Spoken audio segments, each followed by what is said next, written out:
Good evening, residents of Everett, Washington. I would like to call to order the Everett City Council meeting of June 28th, 2023. The City Council meets all requirements of the State of Washington Open Public Meetings Act. Community members are welcome to join either in person, remote via Zoom, or by calling in. For those who wish to participate in the future on Zoom, you'll find the instructions to register for public comment on the City of Everett website under the City Council Department. Please note we do not allow comments on any kind of campaigning, whether for or against ballot measures or candidates running for office. We also do not accept comments focused on personal matters that are unrelated to city business. I would like to announce at this time that there will not be a council meeting on Wednesday, July 5th next week, nor will there be a Health and Human Services Committee meeting, but council will meet again on Wednesday, July 12th. Clerk, will you please take the roll? Mayor Franklin. Here. Councilmember Ryan. Excused. Councilmember Schwab. Here. Councilmember Fossey. Here. Councilmember Zarlingo. Here. Councilmember Vogely. Here. Vice President Tui. Here. President Stonecipher. Here. I'd like to ask Councilmember Schwab, would you please lead us in the flag salute? I pledge allegiance to the flag of the United States of America and to the republic for which it stands, one nation, under God, indivisible, with liberty and justice for all. Thank you. And Vice President Tui, would you please read the land acknowledgement? Yes. The City Council wishes to acknowledge the original inhabitants of this place, the Stohukshi people and their successors, the Tulalip tribes. Since time immemorial, they have hunted, fished, gathered on, and taken care of these lands and waters. We respect their sovereignty, their right to self-determination, and honor their sacred spiritual connection with the land and water. We will strive to be honest about our past mistakes and bring about a future that includes their people, stories, and voices to form a more just and equitable society. Thank you. Next, we'll go to approval of the minutes. Do I hear a motion to approve the minutes of the June 21st meeting? So moved? Seconded. We have a motion and a second to approve the minutes. Clerk, will you please take the roll? Councilmember Schwab. Abstain. Councilmember Fossey. Yes. Councilmember Zarlingo. Yes. Councilmember Vogely. Yes. Vice President Tui. Yes. President Stonecipher. Abstain. And we'll go on to mayor's comments. Good evening, Mayor Franklin. Good evening, President Stonecipher and Council. I just wanted to give a brief update of a declaration of emergency I had to make in the last week for a purchase of estimated $750,000. Reservoir number 3, it's a $20 million gallon reservoir that serves both Everett residents and our wholesale customers and is scheduled for replacement. And the project is currently being designed and scheduled to be constructed over the next 3 years. However, our team concluded that we needed to take immediate action to reinforce critical structure elements and minimize the risk of a roof collapse and the disruption of water service distribution. So, design for the emergency repair is being completed this week, and our contractor will begin procuring materials and scheduling the work. And we'll do that emergency repair, and then we'll continue on with the scheduled repair that's going to happen over the next 3 years. So just wanted to update you all on that declaration that I made. Thank you. No further comment. Thank you. And now we'll find out from Angie, do we have any public comment tonight? Good evening, President Stonecipher. We have Steve here in chambers, and that's all I have. So Steve, if you would like to come to the podium. And just state your full name and city of residence. You have 3 minutes. Good evening, I'm Steve Ose. Good evening, Mayor Franklin and council members, President Stonecipher. Lived here in Everett my whole life. I'm the union president for our transit agency. And with all the talk we've been having over the last several months, even going back years, about merging with community transit, I want to remind you there's a report that's coming out soon from what everything has been continuously being told to me. Community transit is not looking at this as a consolidation or a merger. They are looking at it as an acquisition. That's from their own words. that's not us sharing any more than 2 seats on the Community Transit Board out of all the board members. We won't have control over the transportation in the city of Everett. Our paratransit drivers, they would lose their retirement. They don't have PERS, which ours do. And I've come to understand that some of you care enough about the city employees that you don't want to see harm to any. And that is a harm that would be to some of our drivers. To the citizens, I can assure you this, the amount of service in Everett would go down. And with only 2 voices on that board, you know, we're the minority. And everybody else on that board is going to go, we don't have local service. Why do they get it?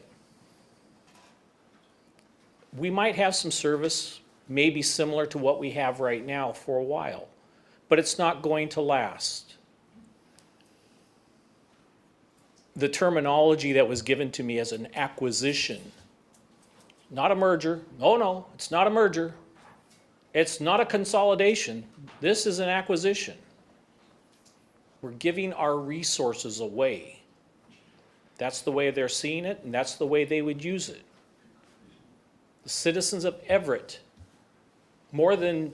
even more than the paratransit drivers who would lose their retirement, the citizens of Everett would lose their transit options that we provide to them. We provide services, we've provided services as the city of Everett since 1968. They have counted on us to do that for them. Anyway, I just wanted to remind you really quickly, and thank you for your time and patience. Steve? And that's all we have this evening. Correct. We will move on to council comments and liaison reports. We're going to start with Councilmember Schwab. Yeah, thank you. I wasn't at the last council meeting because I was attending the Snohomish County Tomorrow. It's a Growth Management Advisory Council made up of regional representatives from cities and county.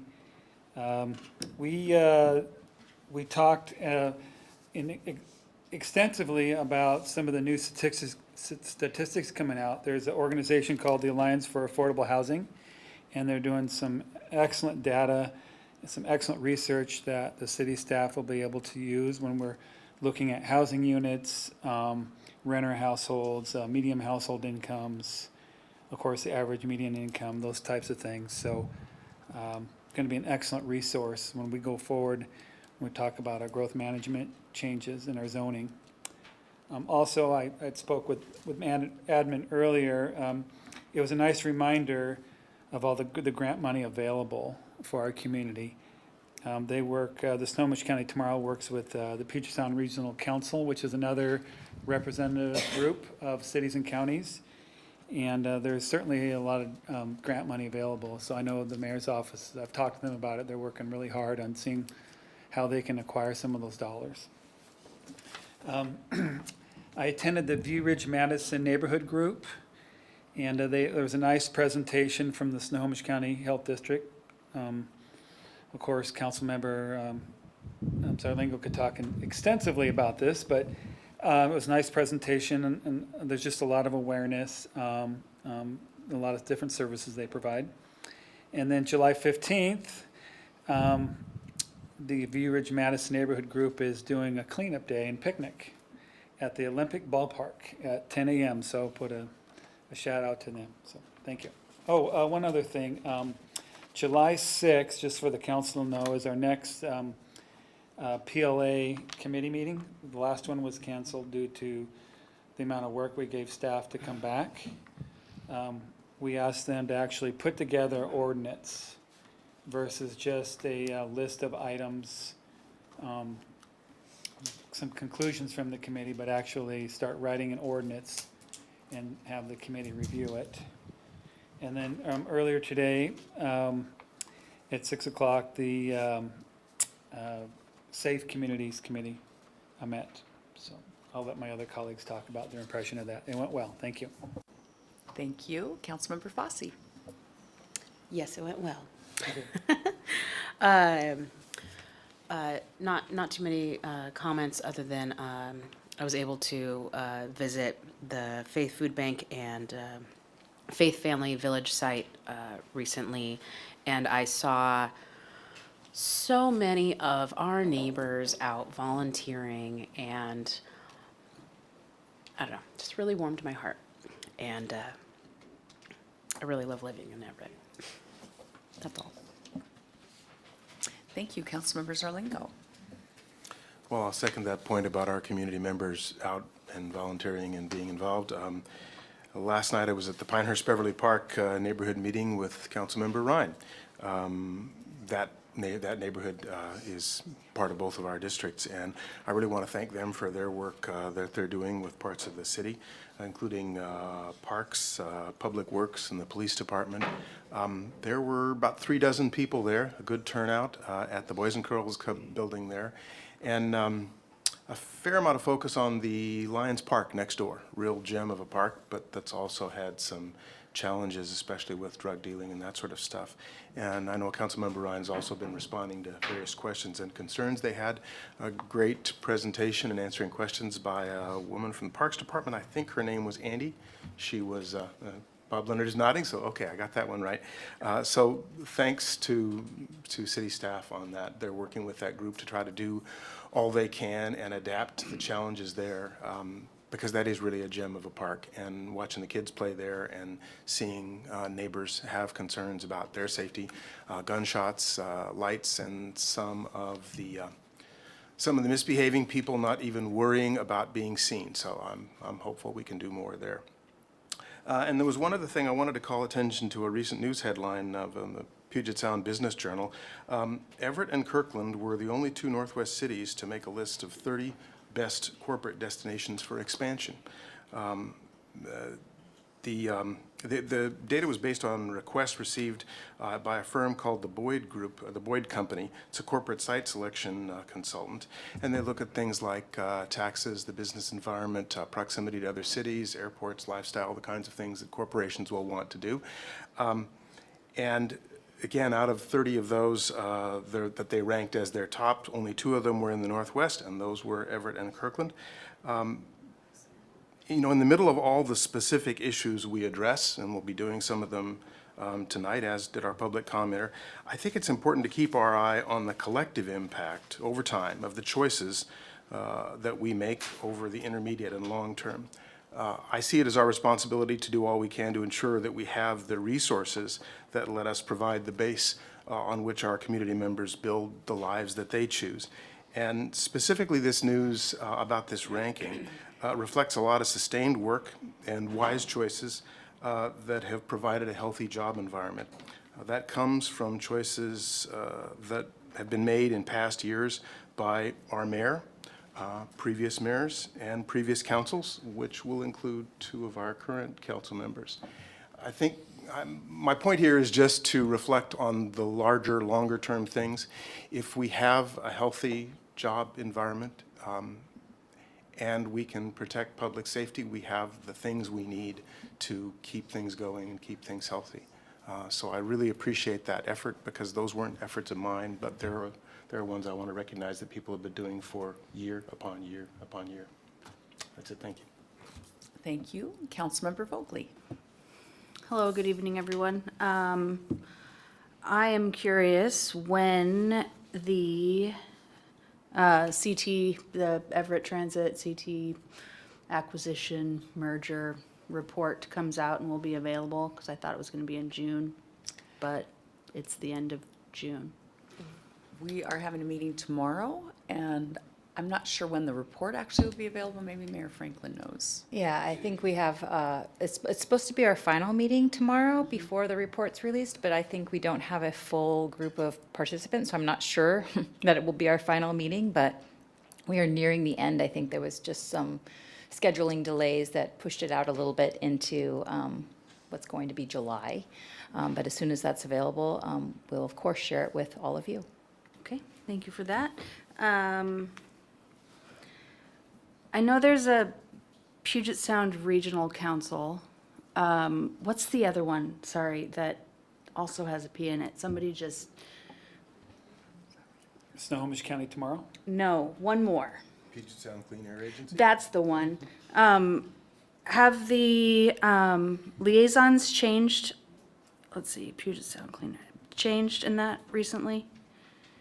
So President Stonecipher and I worked together on the appointments of those liaisons at the beginning of this year. So they haven't changed recently? Like, Nope. Oh. No, that's just what, that's done at the beginning of the year. The only change is the Puget Sound Clean Air Agency. We had a former council member, Yeah. Councilmember Roberts, who's been continuing to represent us.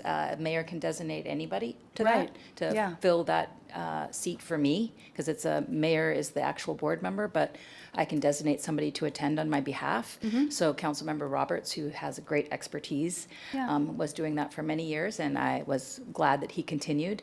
He decided to finally retire from that, and so I designated Jennifer Gregerson to fill my seat on behalf of the city. And so she Oh. is doing that because she's holding our climate action work for the city as well. So, as a staff member, she's going to be great and is closely connected to the mayor's office, so we'll be able to keep you all informed of the work that's happening there. Okay, cool. I thought there was, as so many boards and commissions, I thought that it needed to go through council first, but maybe that one doesn't. Okay, thank you for that. And I just wanted to give everybody a nice reminder about crosswalks. And that is to treat all crosswalks as if there are people in them. Because I came across a couple near misses again this week, it's Wednesday. So just remember, everybody, you stop at the stop sign, which seems a little weird because it's not right at the edge of the crosswalk, or right at the edge of the sidewalk, but the stop sign is so far back so that you can actually stop before the crosswalk and then look and see if there's any bicyclists or any pedestrians.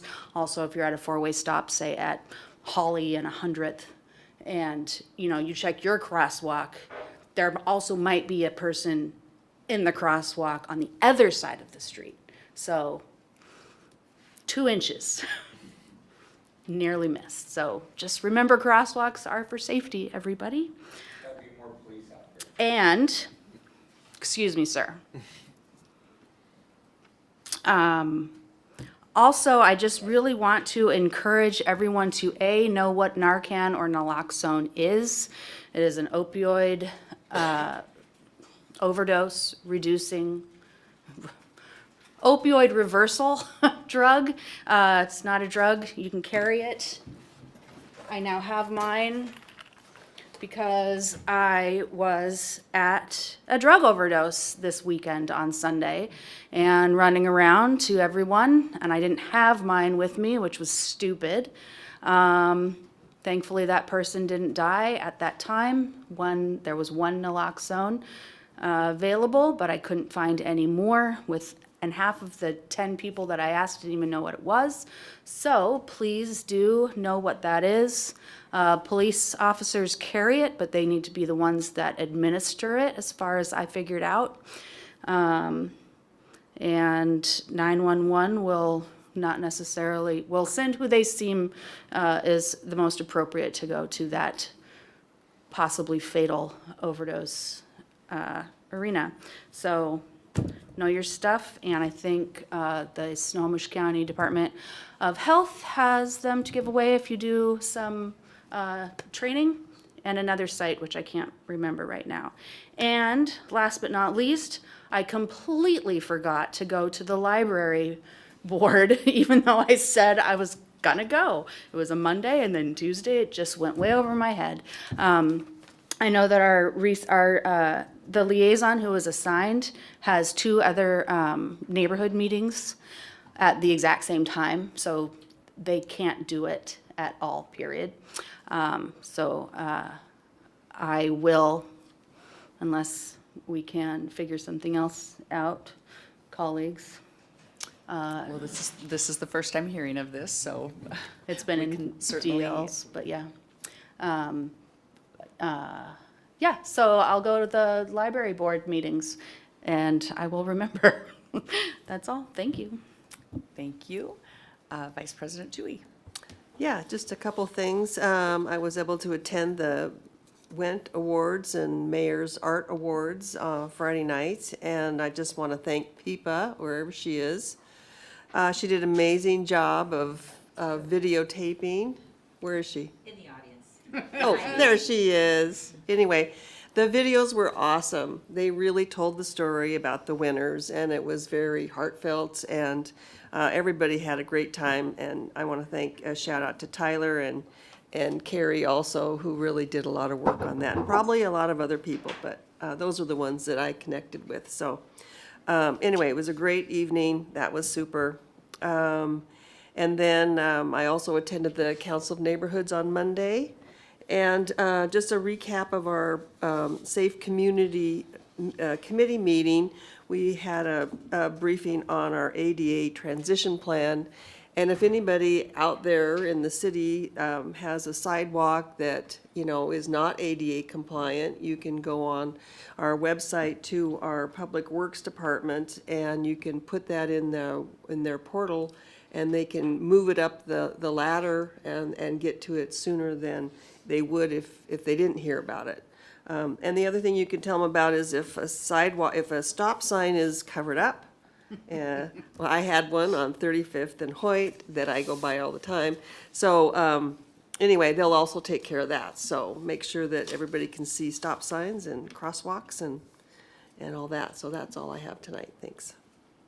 Thank you. And I don't have a report, but I did receive a request to remove items 3 and 4 from the consent agenda this evening, and we will move those to the action agenda.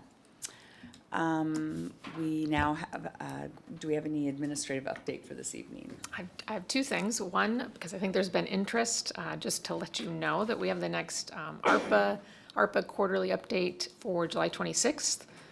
So mark your calendars. And then I talked about updates about concerns from the Delta neighborhood last week, and just kind of to close the loop on that, our traffic safety and parking units have conducted and will continue to conduct extra enforcement. COIT's done some additional outreach at Wiggins Hollow Park and areas around it. Park rangers have done extra patrols. Our police officer have done the same, and they've made several arrests for trespassing and warrants. And then the last part of that was the school zone sort of boundaries, I guess, for on the streets. So some requirements for school zone signage location are set by state law, but our staff are doing an analysis of the locations for signage. We are going to move one of those signs. There's a curve in the road, so we're going to kind of pull it back a little.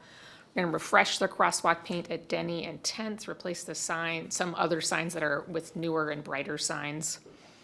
And then the final piece is evaluating the current overnight parking restriction on Pine at 12th Street to look at a no parking at any time, which might help with enforcement too. So that's the last update on that. And yeah, that's all I have. Thank you. And now we'll go to our city attorney. Oh, yes, absolutely. I just wanted to express my sincere thanks for taking action and looking into that, the increased patrols, everything that you're doing there. That's excellent to hear, and I know the neighborhood's going to be super excited about the proactive work on that, so thank you. Yes, I will share that thanks with the large number of people that I am representing who have done all of that work, so. Thank you. And Mr. Hall, what do you have for us this evening? My wife and I attended the Pride event at Forest Park Saturday. It was very, very nice. We don't have a report from the legal department today, but we are requesting a 20-minute executive session to discuss a legal matter pursuant to RCW 4231.10(1)I with no council action to follow. Thank you. Thank you. And now we will move to our consent agenda. We have 6 consent items remaining after items 3 and 4 are being removed to the action agenda. Do I hear a motion to approve items 1, 2, and 5 through 8? So moved. So moved the consent items? Second. We have a motion and a second to adopt the consent agenda. Clerk, will you please take the roll? Councilmember Schwab? Yes. Councilmember Fosse? Yes. Councilmember Zarlingo. Yes. Councilmember Vogely. Yes? Vice President Tui. Yes. President Stonecipher. Yes. Next, we have an action and public hearing item, which I'll read and then open the public hearing. Item 9 is adopt a resolution adopting the annual Transportation Improvement Program, the TIP update for 2024 through 2029. I'll now open the public hearing and ask if there are any, do we have a staff presentation on this? Did last week. Okay, thank you. And I will ask if there are any members of the public wishing to speak at this time. Seeing none, I'll entertain a motion to close the public hearing. So move to close the hearing. Second? Thank you. Clerk, will you please call the roll? Councilmember Schwab. Yes. Councilmember Fosse. Yes. Councilmember Zarlingo. Yes. Councilmember Vogely. Yes. Vice President Tui. Yes. President Stonecipher. Yes. And now I'll entertain a motion to adopt the resolution relating to the annual Transportation Improvement Program for 2024-29. So move the motion? Second? Do we have any questions or comments? Clerk, will you please take the roll? Councilmember Schwab. Yes. Councilmember Fosse. Yes. Councilmember Zarlingo. Yes. Councilmember Vogely. Yes. Vice President Tui. Yes. President Stonecipher. Yes, and now we're going to move to our action agenda. We're going to start with those two consent items. Item 3 is award the 2-station inductive charging infrastructure for field installation project to Valdez Construction in the amount of $3,228,717 plus Washington State sales tax. Do I hear a motion? So moved. Thank you. Second? And Councilmember Fosse, questions or comments? Yeah, I was wondering if staff could provide an update on this item and their recommendation to go with the 2 instead of the 3, and anything surrounding that. You know, we do not have our purchasing manager here.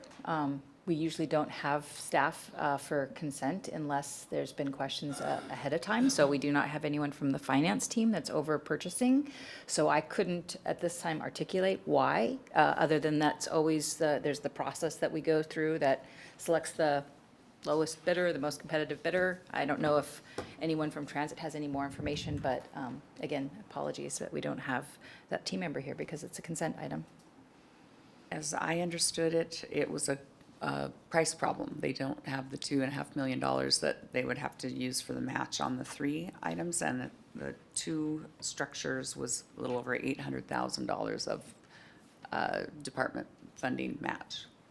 It didn't seem like that there was much in there beyond just the price thing, so I was wondering if what we were utilizing to tap for resources for that, since that is like a huge, there's a lot of resources out there right now with regards to trying to fund electrification, charging stations, et cetera, as far as I So understand. we are going for all of those grants, just so you know, we are applying for grants as we can. This might be a timing issue of whether a grant is available for the time that we wanted to do these projects, but I do want to remind, we are applying for as many of those grants that we're eligible for at this time. And we can connect with staff after this. The mayor just sent me something today and I saw it, charging stations. I think Councilmember Schwab saw some things related to that too. So I don't have any other information other than it does appear that we had a sense that the funding was not going to match. So that's why we had that bid alternate sort of method to see if, hey, if we can do 3, that's good. And if we can't, we'll at least move forward with these 2. But we clearly would be ready if there are other, which appears there are like things that might match up exactly, grant opportunities. So I'll follow up on that and let you guys know at a future meeting on, whether we'll be able to add that in with future grant funding. Thanks. Any other questions or comments? Councilmember Vogely. Understanding that there's nobody here from purchasing, is there a time restriction for this particular item? Does anyone know? So like if it didn't go through today, can it go through the week after next? I don't know that. I mean, bids were opened May 30th, so it's been, a few weeks have passed, but I don't have information on whether there's specific timing limitations. Thank you. So, Any other questions or comments? We have a motion and a second on the table. Clerk, will you please call the roll? Councilmember Schwab, Yes. Councilmember Fosse, Abstain. Councilmember Zarlingo, Yes. Councilmember Vogely, Yes. Vice President Tui, Yes. President Stonecipher. Yes. Now we'll go to item number 4, authorize the mayor to sign amendment number 4, transit advertising agreement between the city of Everett and Lamar Transit LLC. Do I hear a motion? So moved. Seconded. Thank you. And Councilmember Fosse, do you have questions on this as well? Yeah, is there anybody here that can provide clarity on this? And I saw the mention of the successor to, I guess, Clear Channel. And I was curious what, anything about this, that anyone could provide any insight on what we are rubber stamping. Again, things that make it to the consent agenda, we do not ask staff to come to these meetings, but in the future, if you do have questions on consent items, if you could let us know, we will always assure that there's the appropriate staff available to answer those questions. But that's why they were put on the consent, is because they're typically items that there's not, Routine in nature and. yes, thank yeah, you. Yeah. So there's nobody here that knows what this is? We don't have anyone in from Transit. If you had parks questions, I think Bob's probably still sitting behind me, but we don't. Bob's always here. Yeah. But, you know, the mayor is right. It's always great to know, you know, a little bit in advance so that we can tag somebody to come. And I'm also happy to follow up and give you more information. So, yeah. Right. Any other questions or comments? Councilmember Vogely. Looking through this agreement, I just found it really interesting, and I had to look it up. Whoops, here we are. If anybody else read through it, advertising to be displayed below the bus window area and bus back and can include any of the listed below in bullets, kings, Kong, queen, super tail, and tail. Those are all advertising shapes and sizes on a bus. Yes. Did not know that, and it was very, very confusing because it doesn't say that at all. So look that up on, thanks Google. And a question that I have that I seem to remember a few years ago that we as, let's see, Everett Transit works with, I know we're all city, but all the budgets are different. Everett Transit budget shares a person from, not communications, but to get the painting done on the sides of the buses. And I guess I thought all of the advertising was in-house, but maybe it's just Are the you talking about a painting. graphic designer? Yes, Okay, thank that's you. not painting on the sides of the buses, that's kind of our materials. So we Okay, do have yeah, a I graphic guess- designer out of Transit. Yeah. And when we use that team member to do other work, like in parks or another part, then Right. those parts of the organization are billed for that work so that it's appropriately allocated to the different departments. When there's an advertisement on a bus, is it done by the graphic designer? It would depend on the type of advertisement. So many of our projects, as many as possible, we do in-house to save resources. But for some of the bigger, broader advertisements that are done, especially if it's an external partner, there'd be an external designer that they would deem to design those advertisements. If it was a city-based ad that was advertising our own program or project, that would most likely be our internal graphic designer. Cool. Or a contractor that we would hire to do that. And I guess just another piece, I read it fairly quickly.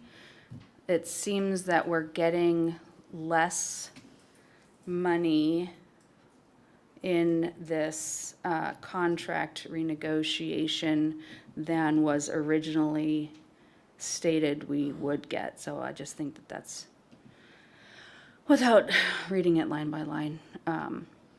Yeah, so questions are still here. I didn't realize I had them until right now. Okay, that's all I have. Thanks. Thank you. And I'll just say on this, I have a client that does out-of-home advertising, so I know that this is a field that's kind of booming right now. And so I understand that we have, because of new bus design, have limitations on space, but I support this action because it looks like we're going to extend till June of 2024. We'll have a chance to see what happens with the market and maybe have an opportunity to renegotiate it in full. So I think that seems like a good approach to this contract. Any other questions or comments? Clerk, will you please take the roll? Councilmember Schwab, Yes. Councilmember Fosse, Yes. Councilmember Zarlingo, Yes. Councilmember Vogely, No. Vice President Tui, Yes. President Stonecipher. Yes. And now we'll move on to, let me just make sure where I'm at. Item 10, Council Bill 23, I'm reading item 10 into the record as the third and final reading. Council Bill 2306-34, third and final reading. Adopt an ordinance relating to violation of court orders amending Chapter 10.13 Everett Municipal Code. And do I hear a motion? So moved. Second. Thank you. And I think we have our Assistant City Attorney, Lacey Offit, here tonight. Is that correct? Yes. Oh, hi, Lacey. I didn't see you. Good evening. I was hiding in the corner. Evening, I see that by the open window. Good evening. I understand that following last week's meeting, which I did not attend, there were some lingering questions with regard to the question of whether or not a misdemeanor versus a gross misdemeanor in this instance is more appropriate. I'm happy to answer other questions, but I do just want to give the perspective of the city attorney's office as to why we are advising that a gross misdemeanor would be more appropriate. First and foremost is all other order violations that we prosecute at this level are gross misdemeanors, and so there is some desire for consistency there. Second reason, and perhaps the more important reason, is that a gross misdemeanor gives the judges with Everett Municipal Court the greatest amount of discretion to fashion appropriate remedies and sentences, and so those are kind of the biggest reasons to support a gross misdemeanor versus a misdemeanor. Happy to answer other questions, though, about this proposed Thank you. amendment. Any questions or comments? Clerk, will you please take the roll? Okay, so is this the time to do the amendment? Because we had discussed with the actual like order. Is this where you would want it? I had advised you last time that if you did want to make an amendment, third reading would be the time to do that. Okay, so can I It's now. make a motion then before we vote to change it to a misdemeanor rather than a gross misdemeanor for the violation? Second. Okay, we have a motion and a second. Would anyone like to speak to the motion? So there's reasonings why we have gross misdemeanors. For instance, we had chatted about when you have a gross misdemeanor and it allows for additional time to process, the statute of limitations doesn't run out in a year, and you have that additional time, which is relevant when you're talking about like charging for the drug convictions and some of those other things. With this, which is more of a kind of trespass and a violation rather than an actual charge for substance use or possession or some other crime. So most likely this is going to be stacked upon other, things that they're already going to be charged for.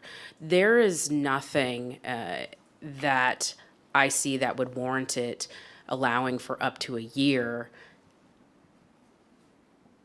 in my mind that for a trespass that wouldn't have the effect that a misdemeanor would have. The only thing is it would be extremely more expensive. It would have the same impact on the person being charged, whether they were going to be doing 190 days with the misdemeanor, or is it 180, 190, yeah.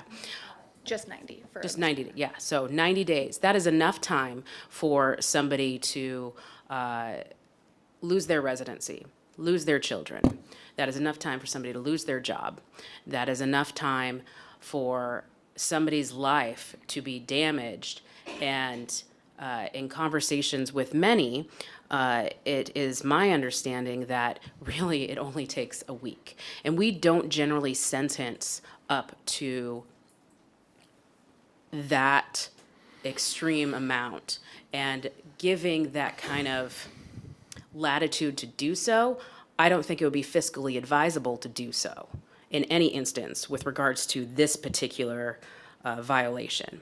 So the reason why I bring this forward is that's why I'm going to advocate for this, because we have a habit of, in the United States, since like the 1970s, of having excessive sentencing, which it just drains us financially, and it ruins lives unnecessarily. This will have the same impact in prevention that a gross misdemeanor would. There's no change in that.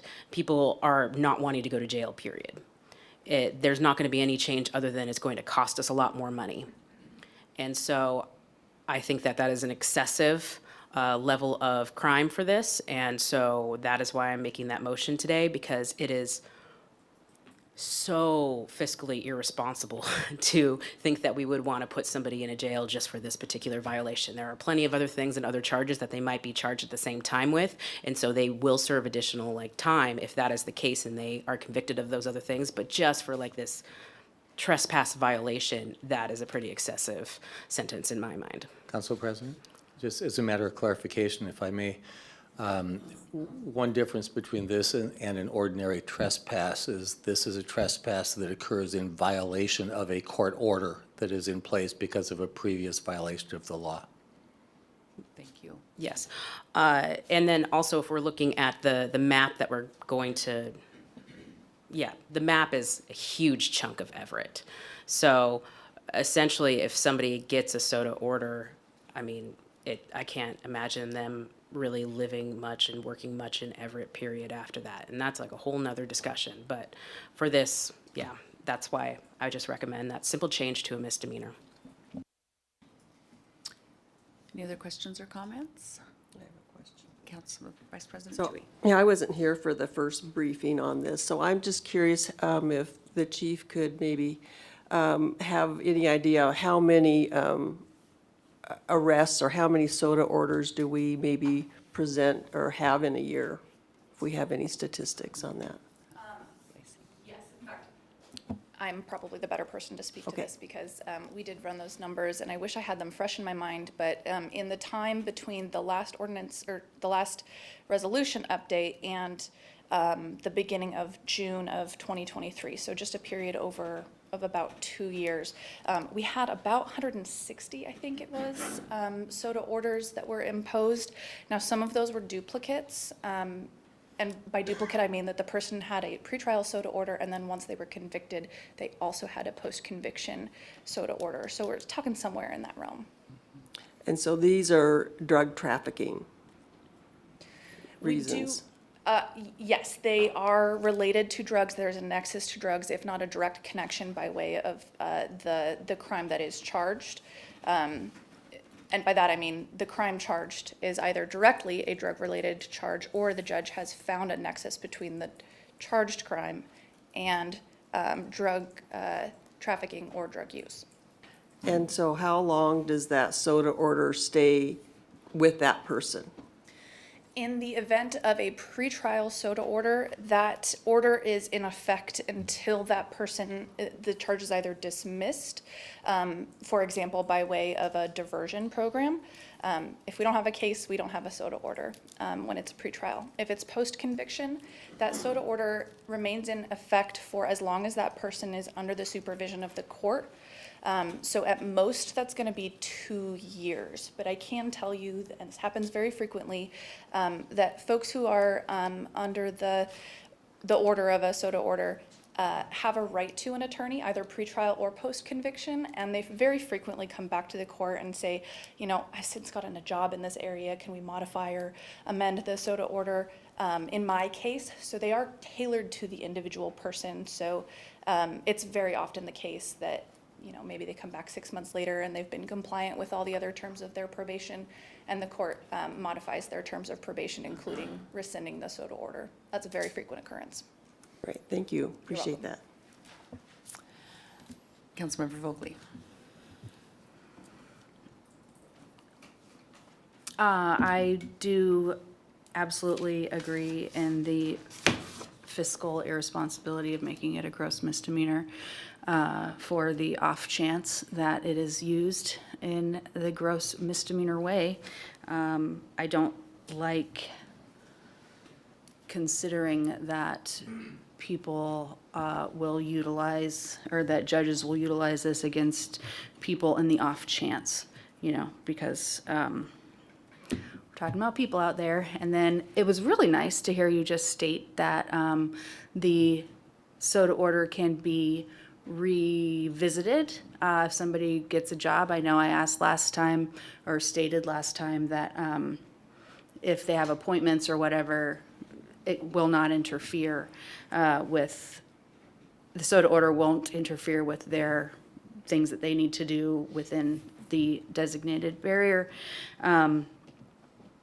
But also, that's another, let's see, indigent defense and public defenders and lack of them and more money, even if somebody gets a job that's paying, what is it now, 14 something an hour minimum wage in a soda area, will not be able to pay a lawyer to get it changed, let alone get to a court date. So, people matter, and I think that those are interesting and well-rounded points. Thank you. Thank you. Any other Council, I'm sorry, questions Council or President, comments? just as another clarification, the amount of money we pay for indigent defense isn't affected by the number of people who violate SOTA, because we pay a flat fee each year to our indigent defense law firm. Thank you. Do we also have to budget, though? I mean, I'm pretty sure the block of money that is budgeted probably has something to do with how many hours we need on average, and that probably changes. It's not the hours, it's the number of cases we prosecute each Right. year. And under the Supreme Court rules, we need one indigent defense prosecutor for every 300 or so cases.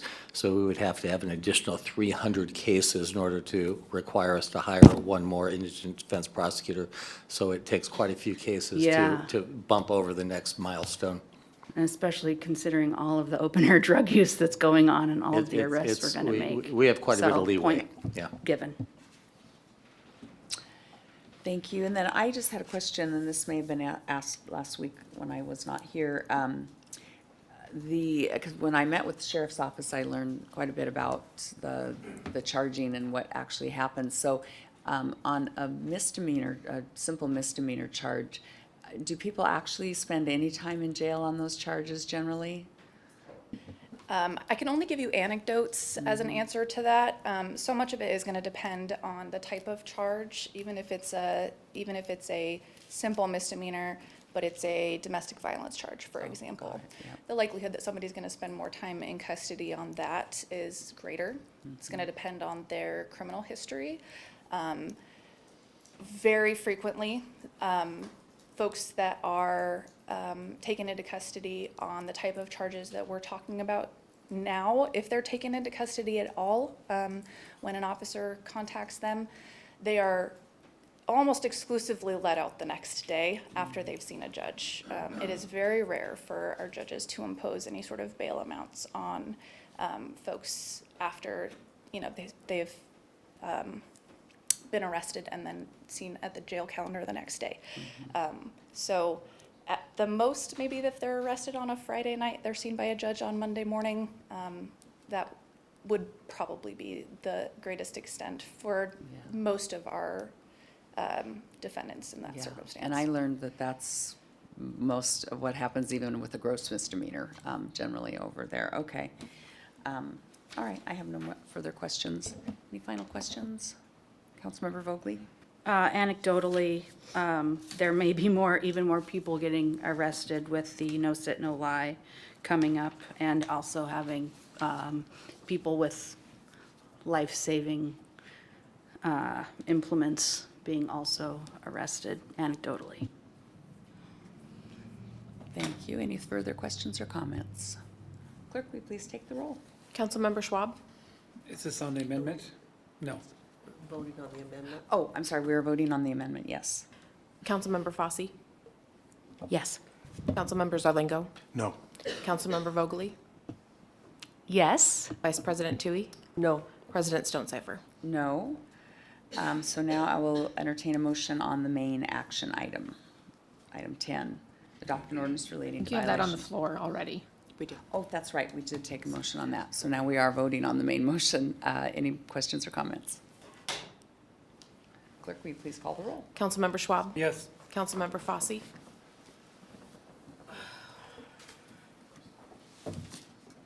Yes. Councilmember Zarlingo? Yes. Councilmember Vogely? Sure, yeah. Vice President Tui? Yes. President Stonecipher? Yes, we'll move to item 11, adopt a resolution establishing prohibited areas related to areas of drug trafficking. Do I hear a motion? So moved. Second the motion? Thank you. We have a motion and a second. Do we have questions or comments? Councilmember Vogely and then Councilmember Fosse. It might be the same question, but there was a resident that requested addition to the Soda area, and I'm wondering, I don't see the map in the agenda, so I'm wondering if that was accounted for. Thank you. Yes, good evening, Mayor and council members. Dan Templeman with the Police Department. And yes, last week, I think it was you, Councilmember Vogely, that did raise this for consideration to include, my understanding was not just Wiggums Hollow, but Jackson Park, potentially areas for consideration for soda. I had the opportunity to have my crime analysis unit go through and dig deeper into the data and provide a more detailed view of what those circles represented in that map, because it was difficult to see if they were actually in the park, around the park. And what we discovered is that there have been, over the last couple of years, some calls for service in and around both of those park locations for drug-related offenses. There have been a couple of, at both of those parks during each of those years, different offenses related to drugs and overdoses within a 2-block radius of those parks. What I discovered was that, and what our crime analyst discovered, was that there were 0 drug arrests in either Wiggums Hollow Park or Jackson Park in either 2021 or 2022, which then raised for me a broader question, which was, should we actually be looking beyond just these 2 parks, but all the parks in Everett? You know, does it make sense, you know, at this point to, you know, include these locations or look at all the parks and make a determination? So it's my recommendation at this point that council move forward with the resolution as it was introduced on the 14th, and I would suggest possibly that I could bring back to the Safe Communities Committee or in some other forum a more comprehensive look at not only these 2 parks, but the other parks, Silver Lake Park, Lions Park, so some of the other parks where we've had some concerns that have been raised, and then maybe have that broader discussion at a committee level or at a council level, looking more comprehensively at the park system and whether or not that makes sense. So that's my recommendation at this point. That's all, thank you. Thank you. Councilmember Fosse? Is there a reason why, because with those 2 parks being the point of initial discussion, that we can't add those now and have the discussion for the rest of them later? Well, ultimately, that would be a council decision, but for me, I mean, one of the things that I think is important when we look at this and when council looks at it is to exercise due diligence, you know, looking at, you know, does it warrant, does the crime, the calls for service, the drug offenses, does it warrant that in these 2 parks? And it may. And I think the benefit of the ordinance, the way it's written, is that it does not restrict this council from coming back. Let's say if we were to review data from all the parks next month or the month after and decide there are 3 parks in the city that we think the crime data warrants inclusion as a soda, it does not, the ordinance does not prohibit council from adjusting that at that time. I'm just suggesting that we take a broader look at all the crime and maybe look at all the parks holistically as opposed to neighborhood by neighborhood or park by park. Clark is already considered within the bounds of the current soda. Clark is. Yes. And so is Walter Hall, just because it's within, 2 blocks of the Casino Road area. I think that is a really interesting concept to bring forward, but at this time, I'll probably still like to make a motion for just at least for now with the 2 boundaries of those parks to be included in this particular soda ordinance. So am I all right to make that motion now? Make a motion to amend? A motion to amend just to include the boundaries of those 2 particular parks, Wiggins and Jackson, into the current boundaries. Do I hear a second? Second. Okay, we have a motion and a second. Vice President Tui. So, Chief, if we were to do this, do you typically just wouldn't you do a broader area than just the park? Yeah, we would generally be looking at let's say, the park and a certain radius around that park, and that's not work that we've done at this point. At least I'm not aware of that level of detail.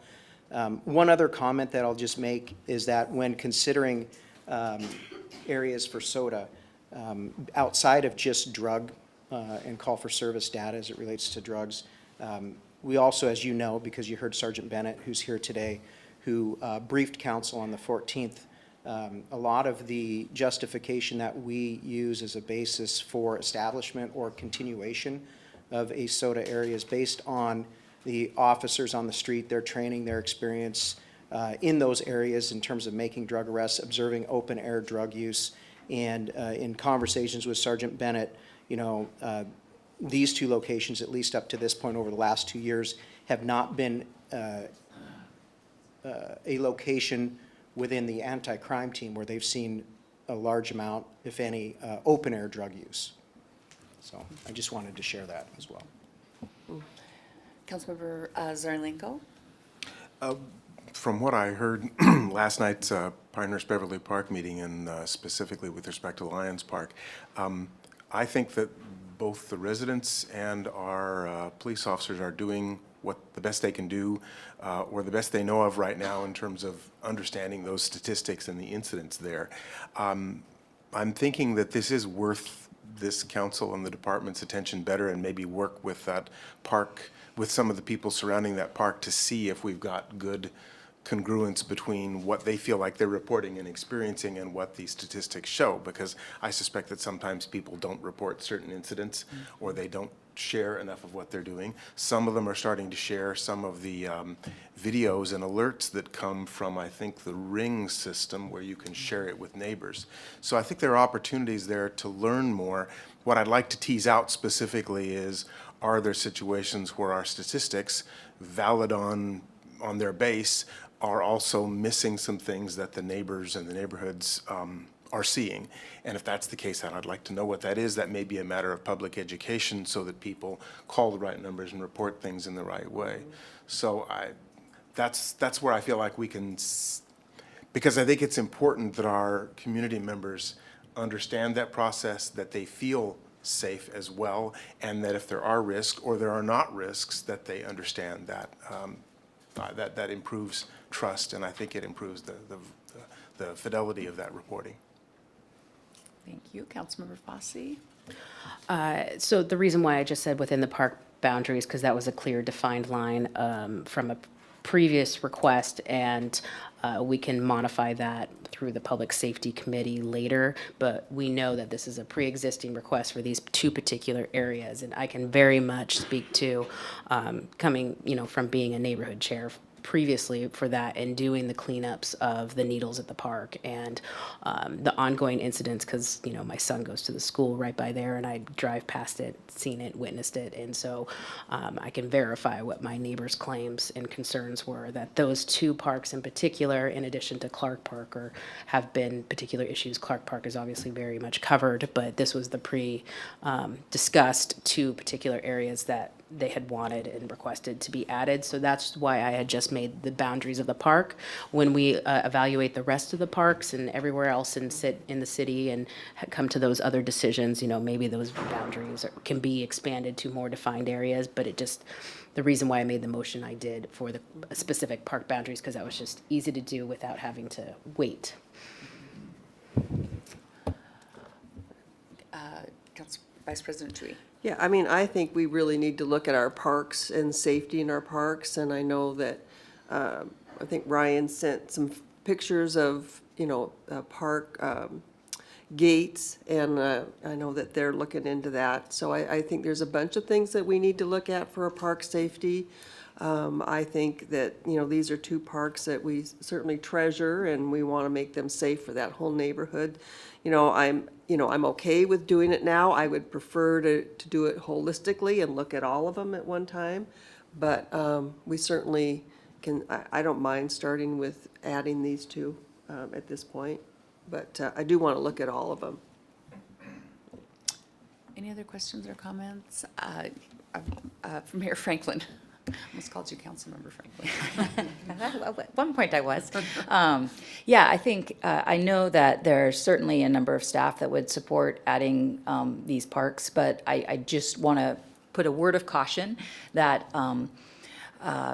in the mayor's office, we get complaints about all our parks, not just these two, and as well as schoolyards and all kinds of areas, and it's a little bit of a slippery slope to say a resident requested this or a neighborhood requested this, because I would guess that every neighborhood would want their park to also be included. And so I just want us to be cautious. I appreciate how data-driven our police department is, and that they use data to advise us on how best to do this. Again, I think it's fine to include these, but I just want us to be really cautious in that before we start to expand the soda based on resident complaints, that we actually do the research and evaluate the data to make sure that we have that that supports that. Because my guess is there are parks in the city that might have more problems than these two parks. Obviously, my daughter goes to Jackson almost every day, so it benefits me, but I know that there's residents in South Everett and Central Everett that would like to see their parks included as well. So, thank you. Agreed. And I was just going to ask one question. I know we have to be, you know, temperate about how we expand these soda areas and use data. What is the risk of adding something that may be viewed as not having quite the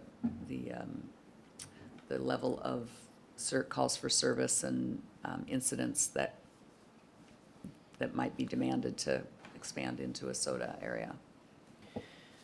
Yeah, Council President Stonecipher, I don't know if I could articulate the risk, you know, other than, you know, it's just my perception that rather than piecemealing things like this, you know, that carry criminal penalties with them that you've all been discussing, that it would make sense to be very deliberate in how we approach that when we're looking to expand it. And we've always relied, in the past, when we've added areas, on that data. So I'm just trying to be consistent with how we've looked at this in the past. As far as risk, you know, if we add it, yeah, it'll be potentially more arrests for soda violations, and I know that that's a concern, obviously, of this council as well. Okay, thank you. City Attorney Hall.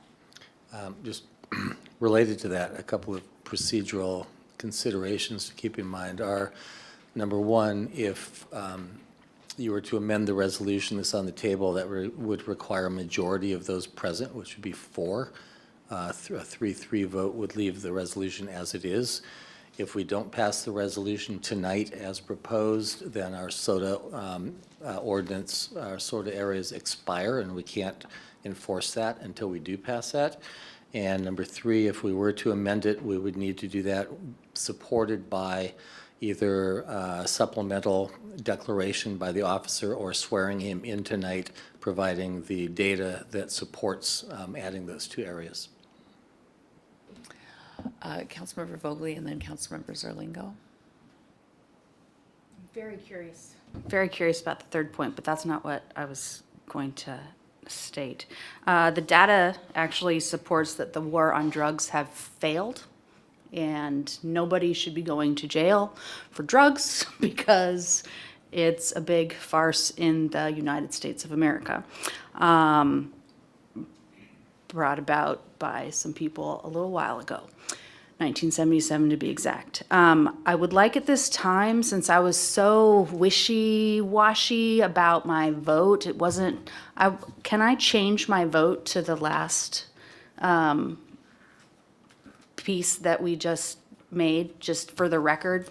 It's not gonna change the outcome, but I wanna be on record that I'm not actually voting for Let me. the ordinance. So I know that's a legal question. Mr. Hall, yes. I believe the answer is no. Okay, well, let it be known. And then also, the data supports that more incarceration doesn't actually deter people from doing the actual crimes that we have put on the books as our crimes.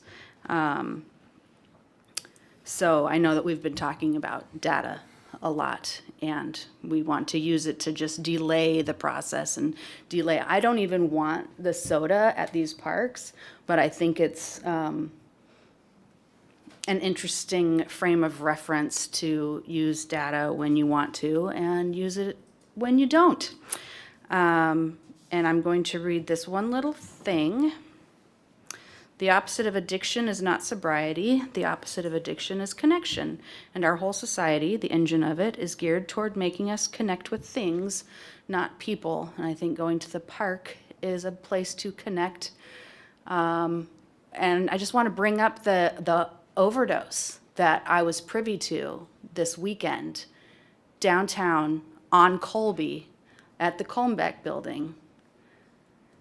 That was probably within the soda, and they didn't want the police to come and help them. They wanted the firefighters to come and help, but not the police. Why?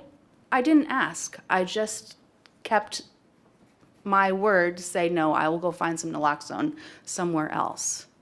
And when I did ask a law enforcement officer for some, he could not just give it away. So all of this to say is that, would you rather see someone dead on your street next to the farmer's market? Which is exactly where it was. I mean, there's a super issue that doesn't have everything to do with the stay out of drug areas.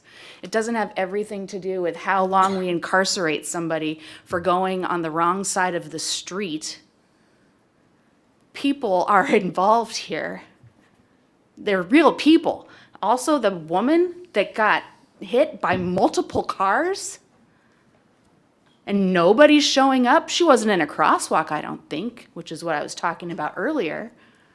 But nobody's stopped.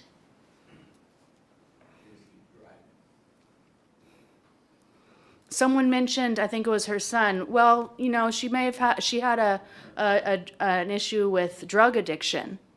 So maybe that's why she was out at 4:30 in the morning. Why are those drivers out there at 4:30 in the morning? These are the things that we're doing at City Council. These are the lives that are at stake that we are either delaying. Phones? Are you on your phones, Mayor? Are you on your phone right now? No. Cool. I am, if you're looking at me, I'm looking at information from my prosecutor informing me on this. Thank you. It's kind of a big deal. Real big deal. So everybody, please, I'll stop it at that before I get cut off. Thank you. Let's redirect to the action item at hand. Questions or comments? Councilmember Zarlingo.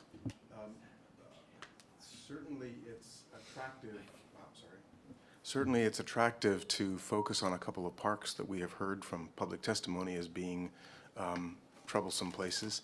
But I'm also, not being a lawyer, I am a little bit concerned that a defendant in one of these cases could say, why are you charging me for being in an area that you don't have the data to back up? And I'm also mindful of the need to take action to keep this SOTA process in place. perhaps there's an opportunity here, given that we have a public perception of concerns at these two parks as examples and a recommendation to include them, maybe this is an opportunity to to go ahead with the soda as proposed and then start a process targeted on perhaps those two parks to talk to the neighbors, to talk to the department and check their statistics and see if we are missing something so that we can align the knowledge of risk and of activity in those areas by the people who are on scene with the police who also then are reported and see if we are missing something. Because if it turns out that those parks are that kind of problem, then we ought to be able to find that data, validate that data, and then have a concrete, legally defensible reason to be expanding the soda zones to that. Thank you. Councilmember Fosse. We literally just had a presentation from our own city staff that was talking about that arrests were just made at Wiggums Park because people were complaining about the open-air drug use and what was going on there. And there wasn't a soda area in place, so of course they haven't done soda. For anyone that is not familiar with the Delta neighborhood, it is one of the lower-income neighborhoods in Everett. We have historically been one of the most diverse in Everett, and we have had a lot of challenges at our particular parks. And these two parks have had historically like some issues there. And so with this being previously brought up, we're well aware that they're trying to advocate to clean up these parks. I mean, we made the news when we found a gun at our own Jackson Park when we were doing our neighborhood cleanup. And if this was such a problem, when it was advised last week that I bring it up today, we discussed this last week, and I'm surprised that you wouldn't have brought it up at that time when we were talking about it, when you told me just to postpone and just wait until this week. So that's a little bit of frustration from me. And that's why I did not extend it beyond like several blocks. It's just for the particular park areas, which I can tell you personally that I've cleaned up a lot of needles at those parks. Okay, I think I'm going to call the question. We're going to take a vote on the motion to amend to include Jackson Park and Wiggums Hollow Park in the soda areas. That is part of item 11. Clerk, will you please take the roll on the motion to amend? Councilmember Schwab? Yes. Councilmember Fosse? Yes. Councilmember Zarlingo? Yes. Councilmember Vogely? Yes? Vice President Tui? Yes. President Stonecipher? Yes, now we have amended. I would like to, I won't make an amendment, but I would ask that we establish a date by which we could, the administration could come back with us as, with an evaluation of the other parks in our system. And so I'm trying to look for some. So can we meet as a staff team and advise you on that date next week? Because I would want to ask the staff how long that work is going to take before I set a deadline for them. Thank you. But I would just say, given what we're discussing here, post haste would be wonderful. So now we'll take up the main item, the soda areas, adopt a resolution establishing prohibited areas related to areas of drug trafficking, and it's amended to include 2 parks in the Delta neighborhood. Any final questions or comments before we call the roll? Councilmember Zarlingo. The last one, I guess, maybe for City Attorney Hall, is this, does he think that this is going to be in any way imperiling the enforcement of the soda ordinance by adding these 2 without the background data? Well, I mean, we can't add it without the background data. What we would need to do to add these 2 is to swear in our officer who has the relevant knowledge to provide the factual background necessary to add them. And when we have that officer here tonight, Chief, or you can do it. Okay, so we would swear in Chief Templeman, and he would provide the information necessary to support the addition of these 2 areas. That's kind of my point. I wanted to make sure that we don't accidentally hurt our own ordinance. Sure, yeah. Thank you. I propose that we do that. I've not gone through this process before.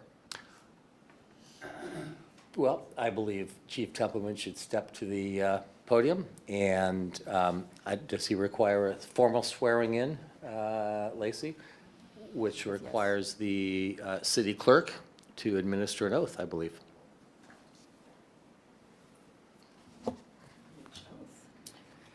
Please raise your right hand and repeat after me.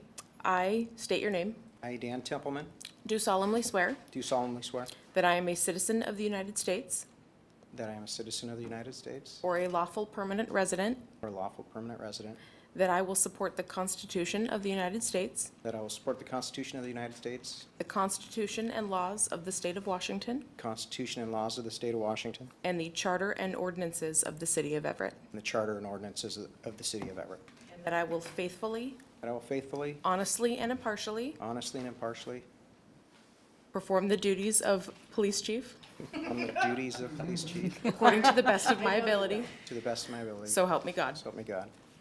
Is this proper swearing in? I think that works, yes. All right. So I'm just going to go through for the record and share some of the data that would justify the inclusion of the boundaries of Wiggums Hollow Park and Jackson Park as new SOTA areas. So 2021, I'm going to start with Wiggums Hollow Park.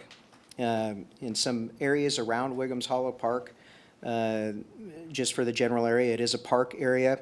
Does have an elementary school nearby, as well as the Denny Juvenile Youth Center. In 2021, these first 3 data points that I'm going to share with you in 2021 occurred within 2-block radius of the park. So this may include apartment complexes and other areas that are outside of the park.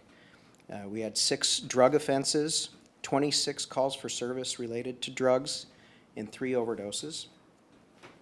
In 2021, we had 3 calls for service at Wiggums Hollow Park that involved drugs. So these were calls for service, and we had 0 drug arrests in 2021 in Wiggums Hollow Park. In 2022, at Wiggums Hollow Park, within a 2-block radius, we had 4 drug offenses, 35 calls for service involving drugs, and 2 overdoses. And within the park itself in 2022, we had 2 calls for service for drugs in the park and 0 drug arrests in the park. And for Jackson Park, which some significant area around the park there, obviously it is a park itself as well, and surrounding areas mostly residential with apartment complexes. In 2021, within 2 blocks, again, a 2-block radius of Jackson Park, which includes all the apartments that are surrounding the park, there was 1 drug offense, meaning 1 arrest, and there were 24 calls for service related to drugs, 3 overdoses within a 2-block radius. There was 1 overdose in the park in 2021, and 0 drug arrests in Jackson Park in 2021. In 2022, within a 2-block radius of Jackson Park, there were 5 drug offenses, 53 calls for service involving drugs, 0 overdoses. And within the park itself in 2022, there were 26 calls for service involving drugs and 0 drug arrests. And that concludes my sworn testimony. Thank you for that. I think those in our community that worry that we're arresting people on drugs all the time would be pleased to hear those numbers. Any other questions or comments? Thank you. Clerk, will you please take the roll? Councilmember Schwab? Yes. Councilmember Fosse? Yes. Councilmember Zarlingo? Yes. Councilmember Vogely? No. Vice President Tui? Yes. President Stonecipher? Yes. Thank you, and we will go now to our council briefing agenda. These items come before the city council serving as a council committee of the whole and are likely to be scheduled at a future meeting. Item 12 is first reading, so I'll read it into the record. Council Bill 2306-35, first reading. Adopt the proposed ordinance amending sections of the Everett Municipal Code Title 19 for accessory dwelling units. Third and final reading and public hearing on this item will be on July 19th. And we have York Stevens-Wajda, our planning director here, and also welcome. to help us understand this ordinance. Thank you. Thank you. Good And evening, Becky Council McCray. President Becky Stonecipher and members of the council and Mayor Franklin. Becky Abelman-McCrary, Long Range Planning Manager, joining me this evening for a briefing on the accessory dwelling unit ordinance that was recommended out of the Planning Commission in, I believe it was December of 2022. We do have some slides for this. Oh, thank you. Okay, that's right. Okay. I'll cover a little bit of context, policy guidance, and data forecasts about this, and then launch into the specific changes that are proposed along with this ordinance. First, what is an accessory dwelling unit? It's commonly referred to as an ADU. It's a dwelling unit that's accessory. Breaking that down, it's a complete habitable dwelling unit that meets requirements of the building code, and it is secondary or subordinate to a principal building on the same lot. Typically, accessory, secondary, or subordinate means smaller and established afterwards, but not always. Utilities, walkways, driveways, and parking are also usually shared, but also don't need to be. An ADU can be internal to the dwelling, such as the top two images, or detached and separate from the dwelling, like the example on the bottom.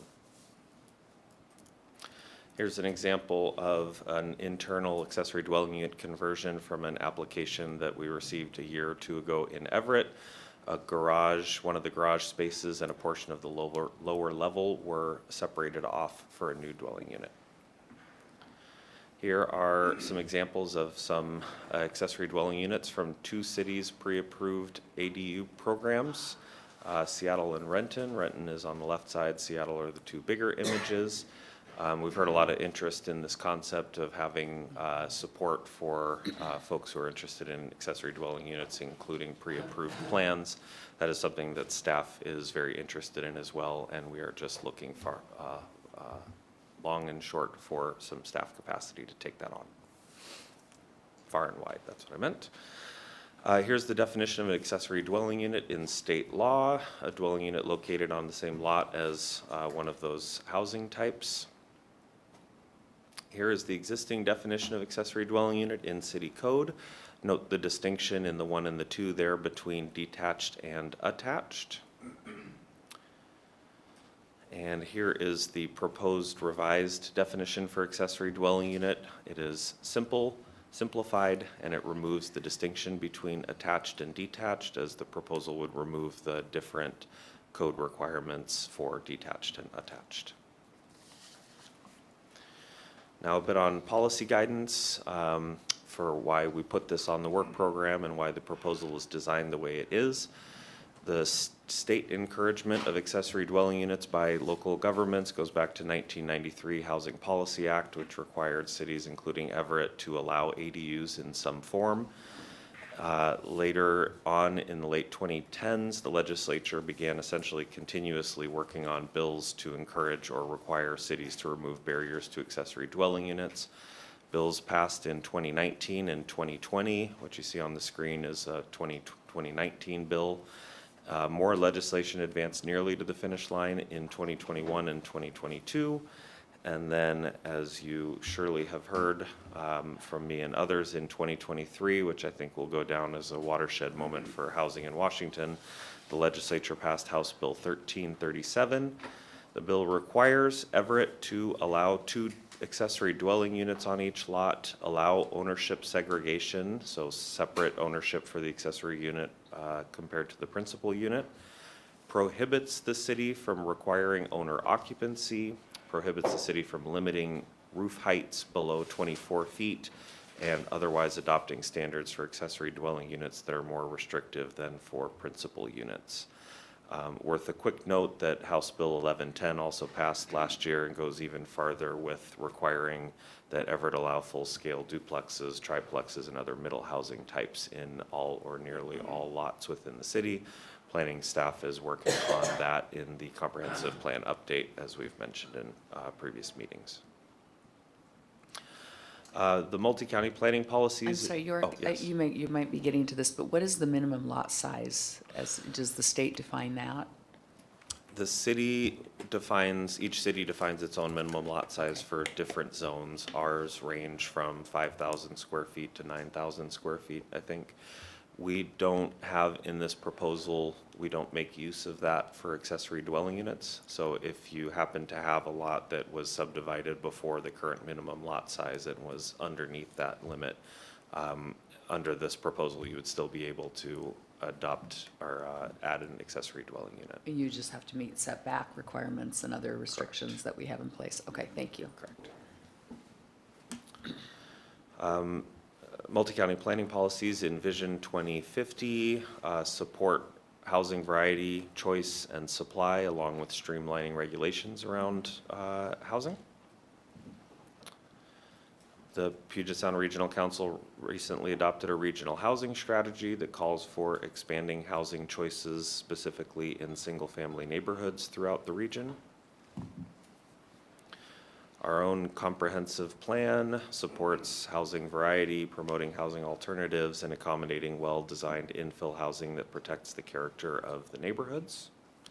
All of these were used to inform both this ordinance and turning policy to action, the Rethink Housing Action Plan adopted through this council a few years ago. First short-term recommendation is promote accessory dwelling unit development through changes to regulations and processes. Got started on that right away, and that's what brings us here today.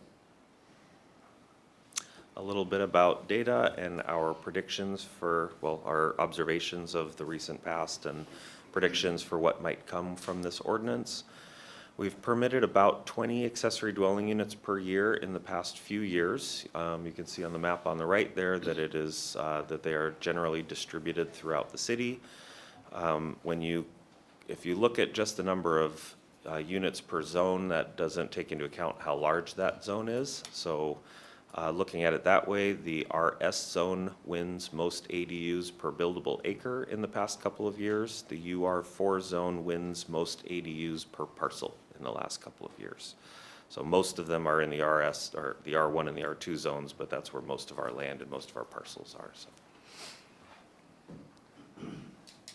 If anybody's interested in following our ADU production, go to everettwa.gov/maps. You can find our map gallery, and under other interactive maps and tools, you will find the ADU dashboard that is updated continuously with in progress. You can look at every single ADU and what it looks like, where it is, and zones and other information.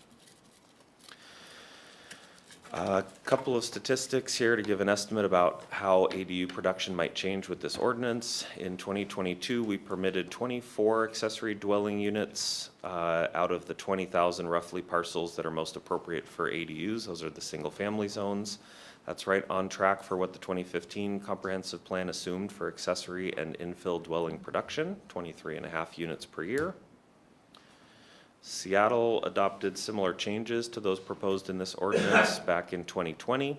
And for that work, they developed a model for how many ADUs would be built in 10 years. And that would, under that analysis, they found that it would jump from 3 per 100 qualifying parcels to double that after the changes, so 6 per qualifying parcel.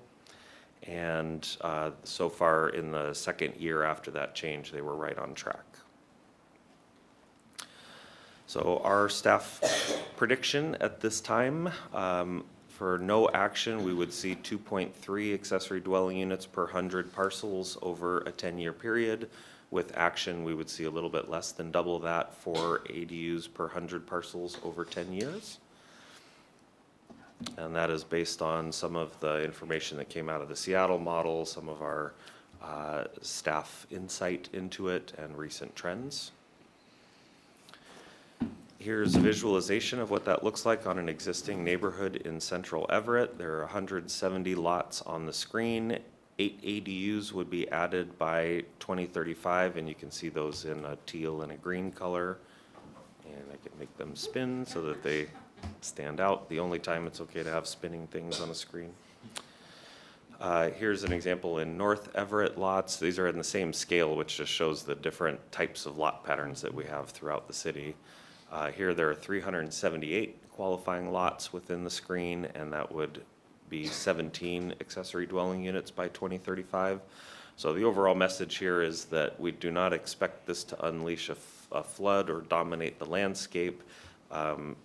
We do expect to see more production, which of course we need to provide that housing variety and choice, but here's a reasonable approximation of what we might see in our neighborhoods over the next decade.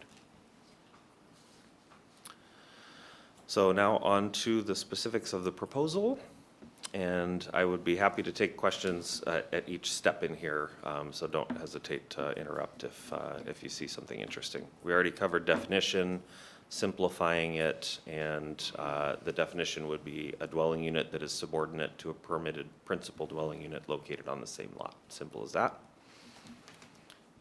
Pardon me. Zones. ADUs are currently permitted in all zones except mixed urban and heavy industrial. The proposal would remove ADUs as a permitted form of development in the UR4, B, and LI zones, in addition to the MU and the HI zones where it's currently prohibited. Yes? The UR4, wasn't the UR4 the zone you said where there were the most ADUs per lot? Correct. So in that sense, kind of fulfilling our desire to increase density? Correct.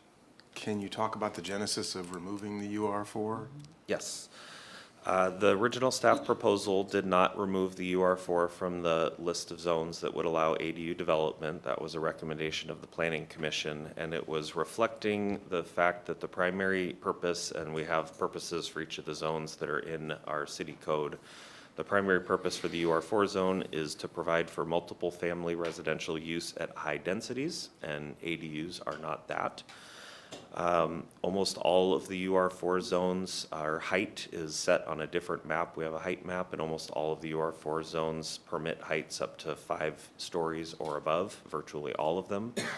The general idea expressed by the Planning Commission and supported by our comprehensive plan and all that is that the UR4 is for higher scale development, and that by allowing ADUs, you potentially lock down more parcels with long-standing one house and one ADU, one house and 2 ADUs, which would be an obstacle to larger scale development and more housing.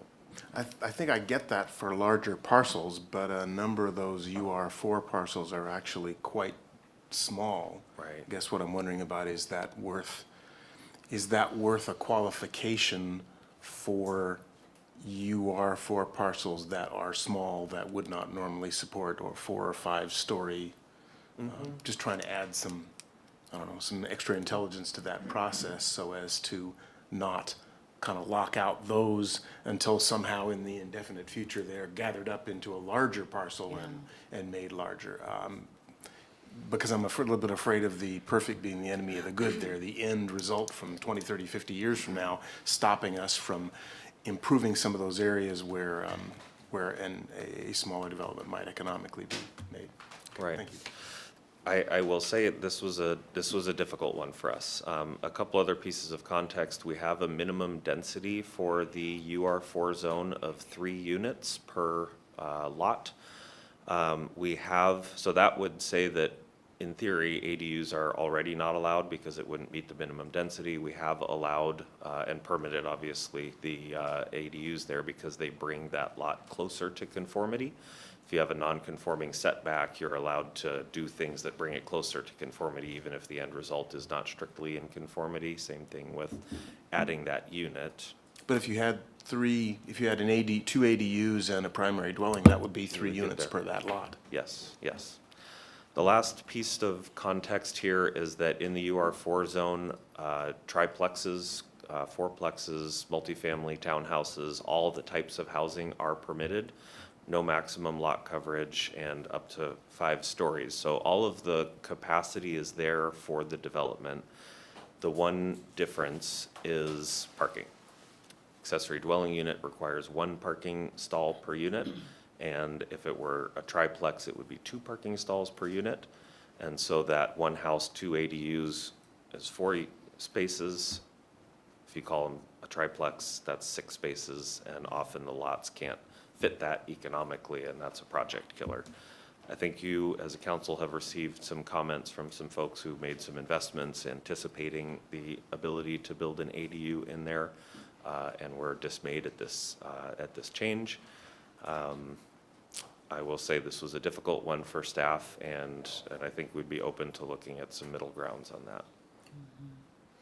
Yeah, well, and then there is the wrinkle of implementing 1110 in the coming months and year.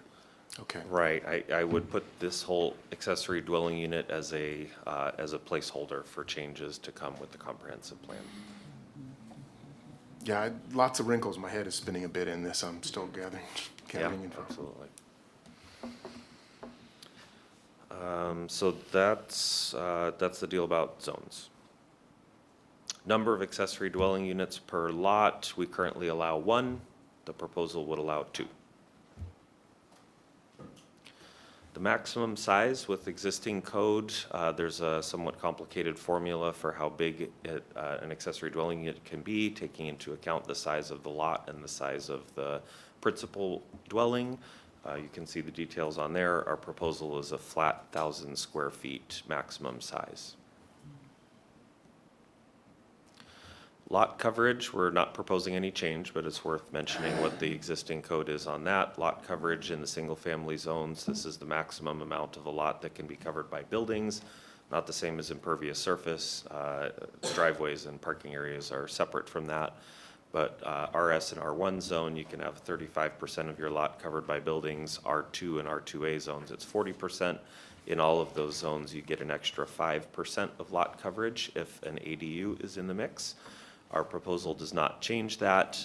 If you had 2 ADUs, you would still only get your 5% bonus, is how we have it structured. The 2 images on the bottom there show what 35 roughly and 43% look like, just so you can get a sense on a typical 6,000 square foot lot. Clarifying question.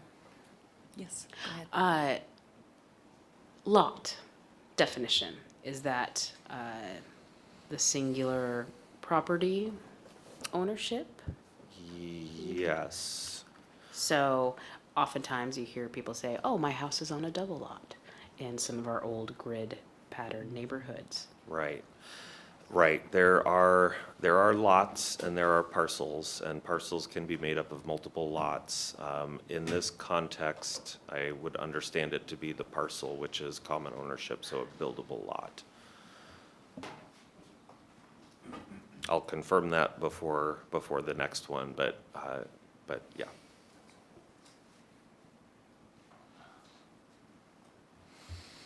I guess with percents, it wouldn't matter if it's 1 or 2 with the lot coverage, but there are other places that the word lot shows up. Height, again, starts, our existing code is fairly complicated on that. I had a devil of a time trying to explain this to the Historical Commission yesterday evening. We'll see if I can do any better. On an alley lot, a detached dwelling unit can be 24 feet high with a steep roof, or 18 feet high with a less steep roof. If it's attached, and that can be as little as a breezeway, you get 28 feet. So we have a lot of proposals that magically need breezeways that they otherwise wouldn't, because you get a couple extra feet from that. On non-alley lots, detached ADU, 1.5 floors up to 18 feet maximum, and attached is 28 feet, which is the normal maximum height for the zone.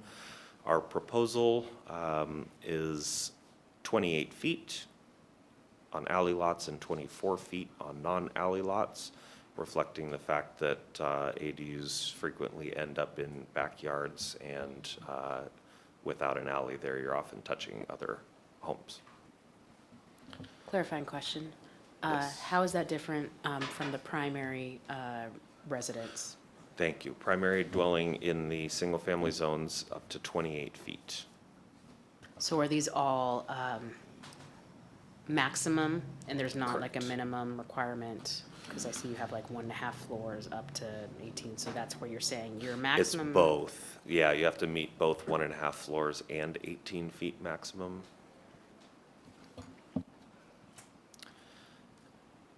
And then even more complicated is there's an interaction between height and setbacks. Our existing setbacks in these single-family zones, which we're focusing on, are 20 feet in the front, 5 feet on the side. Unless you're on a street, then it's 10. Rear setback on alley lots is none. Rear setback is 20 feet for non-alley lots. No principal buildings in the rear setback, except an accessory dwelling unit can get to within 5 feet of the rear property line if it stays under 18 feet high. Our proposal changes that to 24 feet high.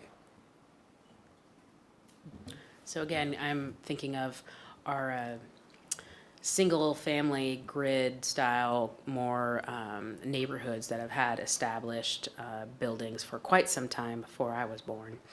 And a lot of those, I see with the alley lots that you have none. But then for the sides, what about the sides that are,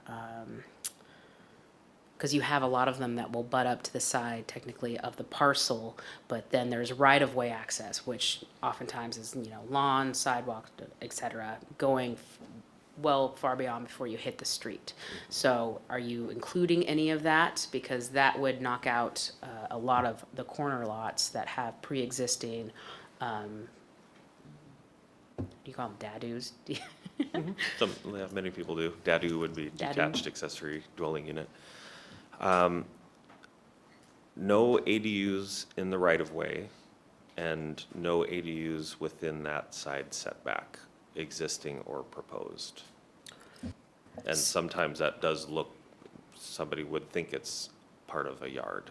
Yeah, so I think that is going to exempt some of our beautiful corner lots on each of our blocks that have pre-existing garages, because they were built up to that edge of the alley and edge of the right-of-way, even though it looks like there is a, where they have their driveway and the other things. So I'd like to see that changed for things that are grandparented in, perhaps, for dadoos at least. Yeah. This is where that nonconformity comes in that I mentioned earlier. I believe, and I will check and confirm this, that if you have a pre-existing structure that you can expand, in other words, if you have a garage, you could add a dwelling unit on top of that, even if the garage is non-conforming and within the setback, as long as you don't exacerbate the nonconformity. And you could also build it anywhere that's closer to that. I will double check that because that is a frequent condition in North Everett. And that's setbacks, not there. Another frequent condition is you're on your neighbor's property. Okay. Parking, existing requirement is 1 parking space per unit. There's an option for reduced parking to 0 with it's discretionary of administrative discretion when all 4 conditions are met. So you need to meet these 4 conditions to unlock administrative discretion to reduce the parking. Cannot be in a parking permit zone. You must have frontage on a public street, so not a panhandle lot. You must have 2 on-street parking spaces in front of your lot. That has been a difficult one for us to administer. And be within a quarter mile of a public transit stop, then there's administrative discretion. We are trying to reduce those sort of discretionary requirements, and our proposal here would be 1 off-street space per unit, except 0 if you're within a half-mile walk of all-day transit. That is 1 trip per hour, 7 a.m. to 8 p.m. weekdays. A note for the Planning Commission, this was what staff proposed to the Planning Commission. The Planning Commission recommended some changes that when you added up covered nearly the entire city with parking waived, and staff thought that this was not the right time for that drastic of a change, I guess, to put it simply, and that it wasn't supported by our existing comprehensive plan and policies. Rethink Housing, the action plan, definitely has some actions around reducing parking, which this proposal does from where we're at now. And that's something that we will look at as part of the comprehensive plan or shortly thereafter at a citywide scale across all uses. So the staff recommendation and what we have before you goes back to the original one. Sorry, it goes back to the original, so not the proposed? Sorry, it goes back to what we proposed to the planning commission and not what the planning commission replaced it with.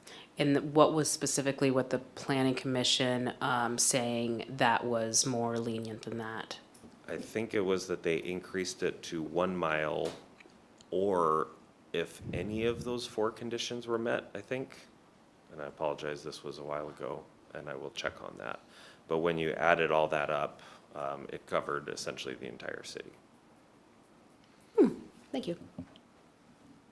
The planning commission recommendation that's in your packets should have the exact language of what they recommended, but I'll take a look too. So what does that mean before we take a look at some of the different vistas of street parking within the city?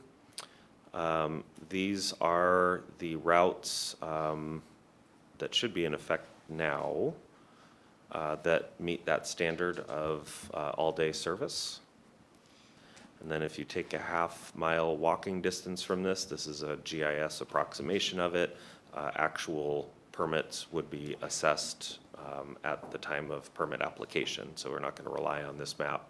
We would do an analysis for each individual application, but in general, where you see the teal color, parking requirement would be waived for accessory dwelling units. You can see the zoom on South Everett, and then most of North Everett would be covered, essentially all. Design standards, this was a hot topic with the Planning Commission and with the public. We currently have a series of design standards. You must maintain the appearance and character of the principal dwelling with the accessory unit. You may only have one street side entrance. If you remember back to the beginning, that garage that was converted, that left one door in the front and the main door in the front, and that was not allowed. And I can't remember if we permitted that through a modification or had to decline that permit because it had 2 front doors on the street, but that was one of the existing design standards. You must also visually match siding, roofing, windows, and roof pitch of the principal dwelling unit. That was a significant challenge for a lot of designers, and sometimes you don't want to match the principal dwelling. So many folks spoke in favor of design standards, and there's a lot of value to these architectural consistency between the principal and the main unit, even if that doesn't mean it's consistent with your neighbors on either side. We had come into this recommending that the design standards be removed or at least significantly pared back because of the difficulty administering them and the obstacles that it brings. The legislature ended that conversation by prohibiting design standards that are more stringent than for the principal dwelling. A question, I suppose. Sorry. With respect to encouraging some design standards, since it's something we can't mandate, and I'm trying to be sensitive to the integrity of the neighborhoods, but also not putting an unreasonable burden on those who'd want to do such a thing.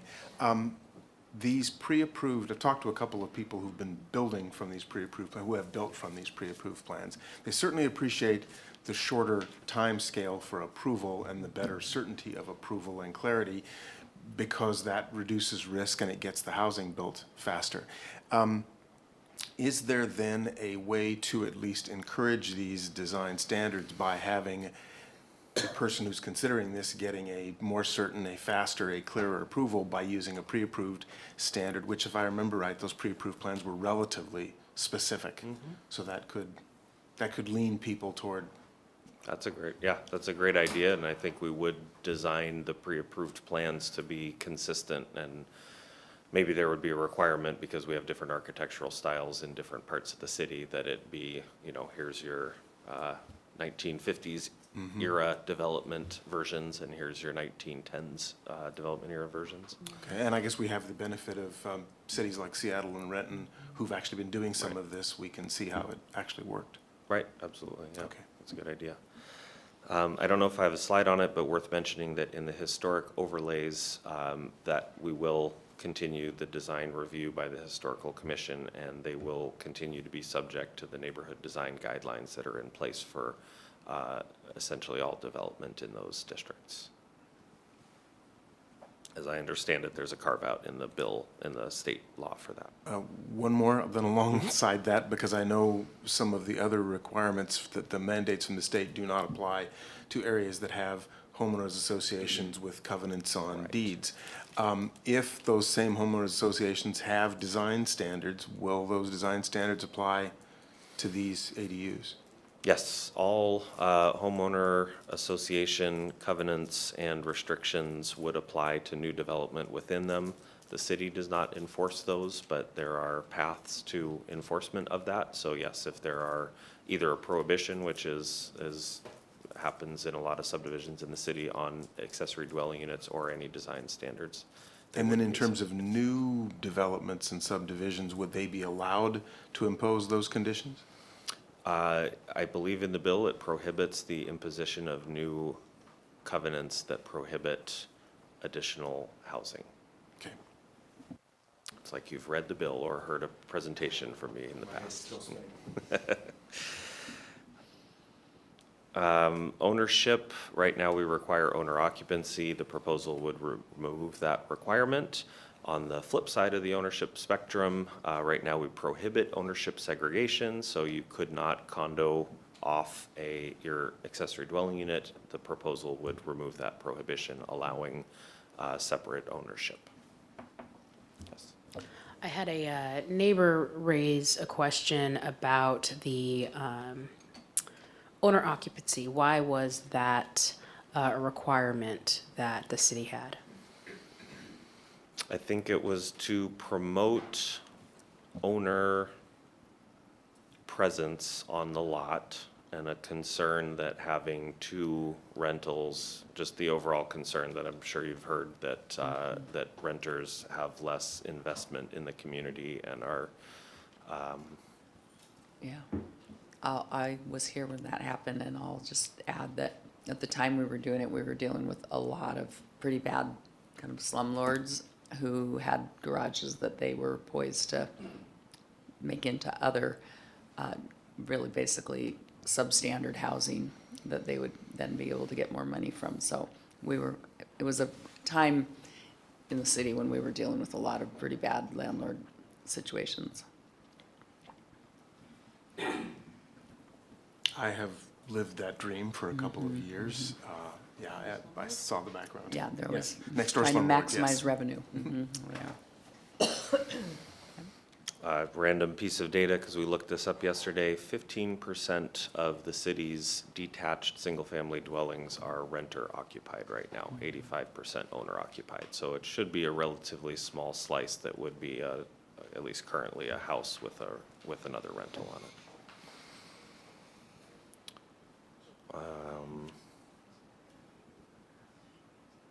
Just to say that with ownership segregation, the most likely route is going to be condominium, not fee simple subdivision.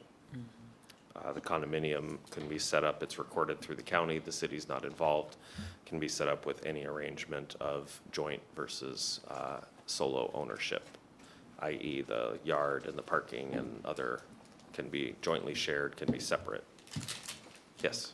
I guess I'd like to call that out because it seems like one of the most interesting things, because we have people who want to live in Everett, but they want to own here. If they're going to live here, they want to own here, but they can't afford here a detached single-family dwelling. So this does seem to me like a potential path, reasonable cost path for people to get into ownership when no one's building condos much anymore. So I see that as a positive thing, because I do think that people ought to be able to own if they want to. Mm-hmm. Yeah, we're excited as well as staff. It's probably one of the biggest tools that we've seen recently for promoting homeownership, and especially affordable homeownership. So hopefully it's something that does take off. Okay. And that's it. Any additional questions? We asked our questions in the middle. Could you repeat that whole thing? Sorry, just kidding. Thank you to the members of the Built Environment Committee who have already seen this once, Yes, too. thank you, thank you. So we will see you back here on the 19th for the third and final reading and the public hearing when we will take action on this item. Thank you. Good evening. Thank you. We'll move on to our next briefing. It's on the budget, and our Finance Director, Susie Haugen, I saw her come in. She's here. Item 13 is just budget briefing.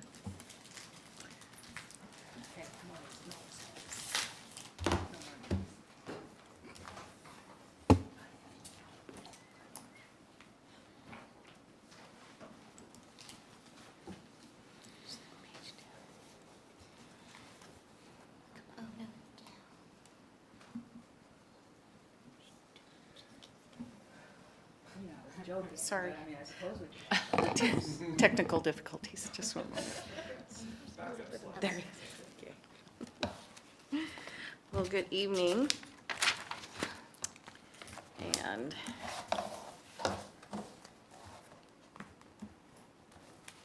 so tonight, I'm going to give a brief review of our year-to-date budget performance through May. And then I'm going to hand it over to Heidi, who is going to go over our reserve funds for council. The reserve funds that Heidi is going to presenting are really our larger reserve funds. We've provided council with a full packet of all of our reserves. So if there are any questions on the smaller reserves, we're happy to address those as well. Okay, so general government revenues have been coming in really strong this year. Although the trend has been moving back towards budget, we're still seeing robust activity amongst almost all categories, with revenues through May at 4.1 million or 6.4% over budget on a year-to-date basis. Sales tax is a key driver in the positive revenue performance, with receipts at 1 million or 7% over the original forecast. The retail and construction sectors account for more than 70% of the excess receipts. The accommodation and food services sector, which was severely impacted during the pandemic, is also performing very well, with year-to-date receipts that have now exceeded pre-pandemic levels. So that was really good to see. B&O is the other major contributor to the general government's performance this year. The aerospace sector is a primary factor in that. Through May, we are currently $1.5 million over the original 23 forecast, and our business tax team's compliance results account for more than 1/3 of those excess receipts. Construction activity has been strong over the past couple of years and continue to support the general government services. Both revenue from permits and the value of construction are exceeding last year's revenue through May. A total of 84 new residential units have been permitted this year, including 56 single-family homes or townhomes, 1 duplex, and 1 26-unit multifamily project. Other notable projects that have received permits this year include a building permit for the new Compass Health building on Broadway valued at $14.5 million, permits for a new storage building on Broadway and a tilt-up building on 36th Avenue valued at $19.1 million, permits for a new Chick-fil-A on Everett Way valued at $1.1 million, building electrical and plumbing permits valued at $5.6 million for various projects at Boeing, and it's always good to see Boeing continuing to invest in the Everett plant. Building mechanical and electrical permits valued at $69.7 million for the new CGen buildings at 215 Shuckson Way, and permits for various improvements at the Hyundai dealership, Bethany Church, and retail space valued at $13.7 million. Turning now to expenditures through May, they're under budget by $3.4 million or 5.4%, primarily due to vacancies.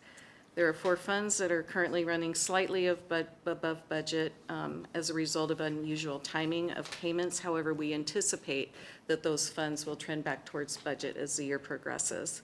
And of course, we'll be watching them closely to make sure that amendment is not necessary. So as I said, my part of the briefing was going to be brief, and that concludes the information I have on the May financial report. We should be able to get the full report out to council by Friday. And so if there's any questions, otherwise I will turn the floor over to Heidi. Welcome, Heidi. Good evening, Mayor. Good evening, Council. We'll start the reserves with CIP1. This fund was established in 2016 to accumulate resources that will fund major repairs, renovations, and replacements of our existing city facilities. The projects in this cash flow were identified in the Ming Facilities Needs Study as critical deficiencies, which are then prioritized by our facilities staff. All projects funded with CIP funds come before council for approval through a Plans and Systems Ordinance. CIP1 is primarily funded by general fund contributions. Currently, this is forecasted at $3 million annually. Per the cash flow model, we do forecast the 23 ending fund balance to be $9 million. As you can see in this table, ending fund balance is expected to gradually decline in 28 to approximately 1.9 million. This means that each year, facilities will need to reassess and prioritize projects to keep the spending within their available resources. Major projects currently planned for the next few years include the EMB remodel. This will resolve core and shell deficiencies, as well as consolidate staffing from the service center. We also have the Parks Administration and main library renovations, HVAC and window repairs, and there's also work being done at the South Precinct. CIP2 is funded by REIT 1. This can be used for capital expenditures that are identified in the city's comprehensive plan. Revenue varies each year, and this is a revenue that is highly sensitive to economic cycles. Currently, CIP2 is funding the debt service on the Angel of the Winds Arena, but it will soon also fund the debt service for the Edgewater and Merrill Creek bridge replacements. Also, a portion of the EMB remodel, the Eclipse Mill Park, and Lowell Trail connection projects. Per the cash flow model, we do anticipate the 23 ending fund balance to be $15.4 million. CIP3 is funded by REIT 2. This is the more restrictive of the REIT revenues. It can be used to fund park, street, water, storm, or sewer capital investments. REIT 2 is subject to the same volatility as REIT 1. Historically, REIT 2 has been allocated between parks and streets with a ratio of roughly 59% parks and 41% streets. We do rely on REIT 2 to pay for new park construction. That includes playground equipment replacement, restroom renovations, and a variety of park investments. On the street side, REIT 2 funds a portion of the annual street overlay, as well as debt service on our LED street light replacements. Per the cash flow model, we do forecast the 23 ending balance to be approximately $4.5 million. Council has oversight at the very beginning and at the point in which a budget is appropriated for these funds. The evolution of how Parks and Streets project make it onto this cash flow is built on the foundation of the Parks Strategic Plan as well as our Transportation Improvement Plan. And these are also approved by Council. The departments work within the framework of those plans, and they prioritize the needs based on the condition of park amenities as well as street infrastructure. Ultimately, each project is brought forward to Council for funding approval via ordinance. That's okay. On this slide, we are providing a sample of planned projects, some of which have already been approved by Council via ordinance. This includes T.A. Sullivan Park and Wiggum's Hollow Park playgrounds and restroom designs for various parks. Other projects that are listed here are department requests, which have not been to council for a funding ordinance. These include various playground replacements, TA Sullivan Park's parking lot renovation, and the Silver Dome roof replacement. There's also the $300,000 annual contribution for street overlay. CIP 4 accumulates resources for major renovations, expansions, and new facilities. It's funded by general fund contributions, bond proceeds, and lease payments. Per the cash flow model, we forecast the 23 ending balance to be approximately $3.4 million. Currently, the planned projects funded by CIP 4 include the design and construction of Eclipse Mill Park and Riverfront Trail.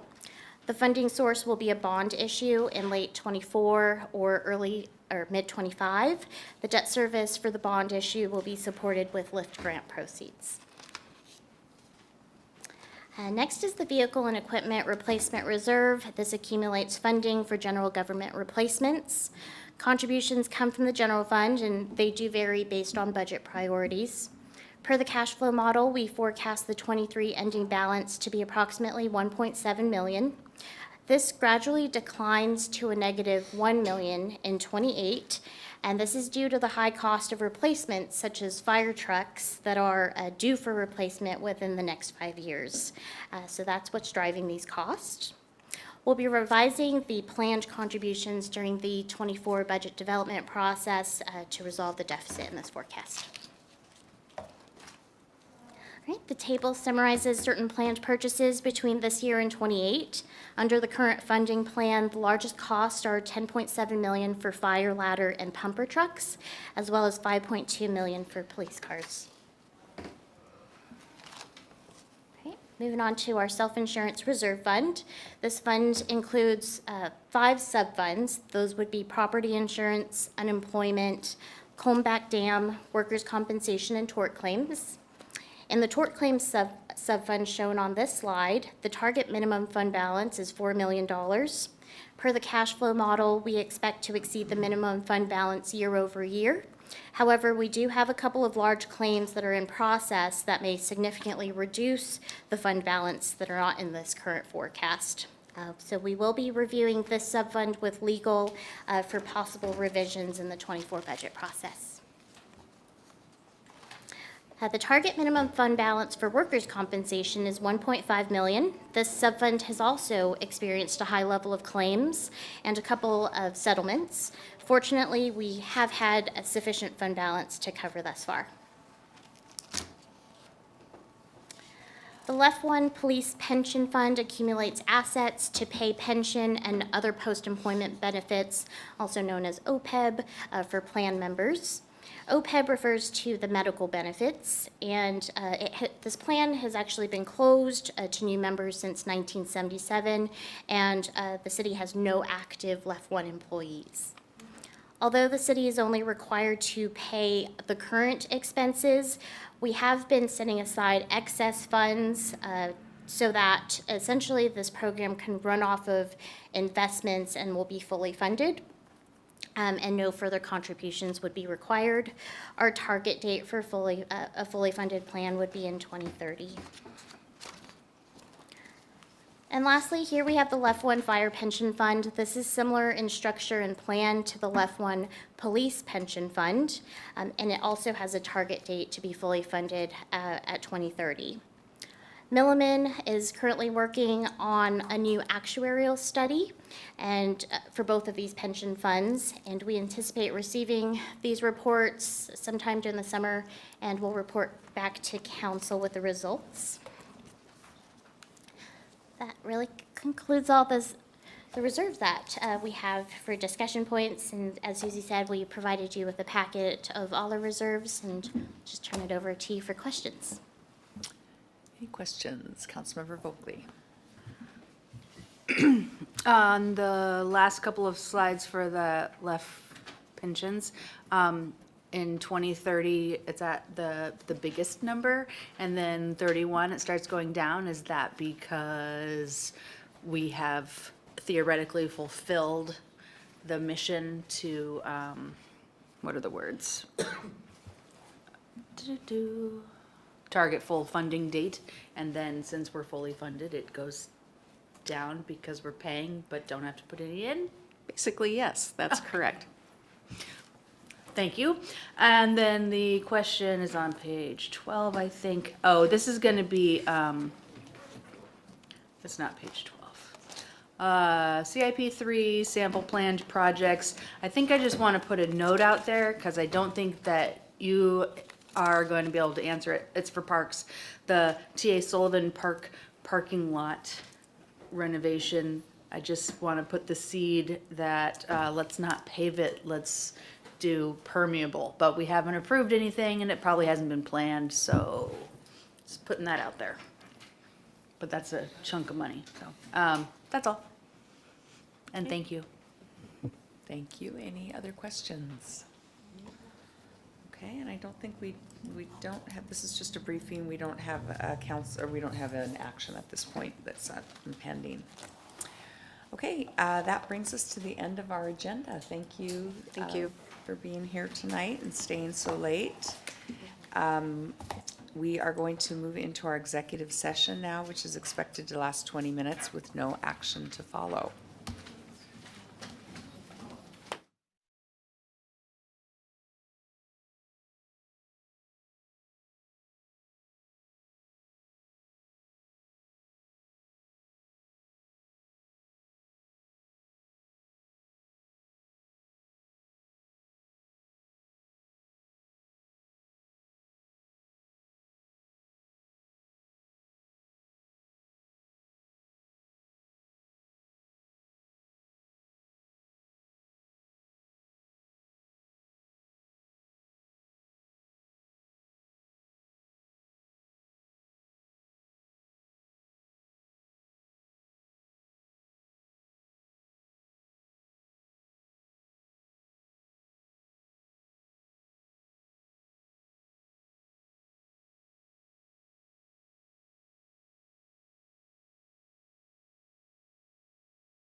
The council is back from its executive session with no further business. And we are now to adjourn. I want to remind our community that there will not be a council meeting next Wednesday, July 5th. Have a safe and happy 4th. We are now adjourned.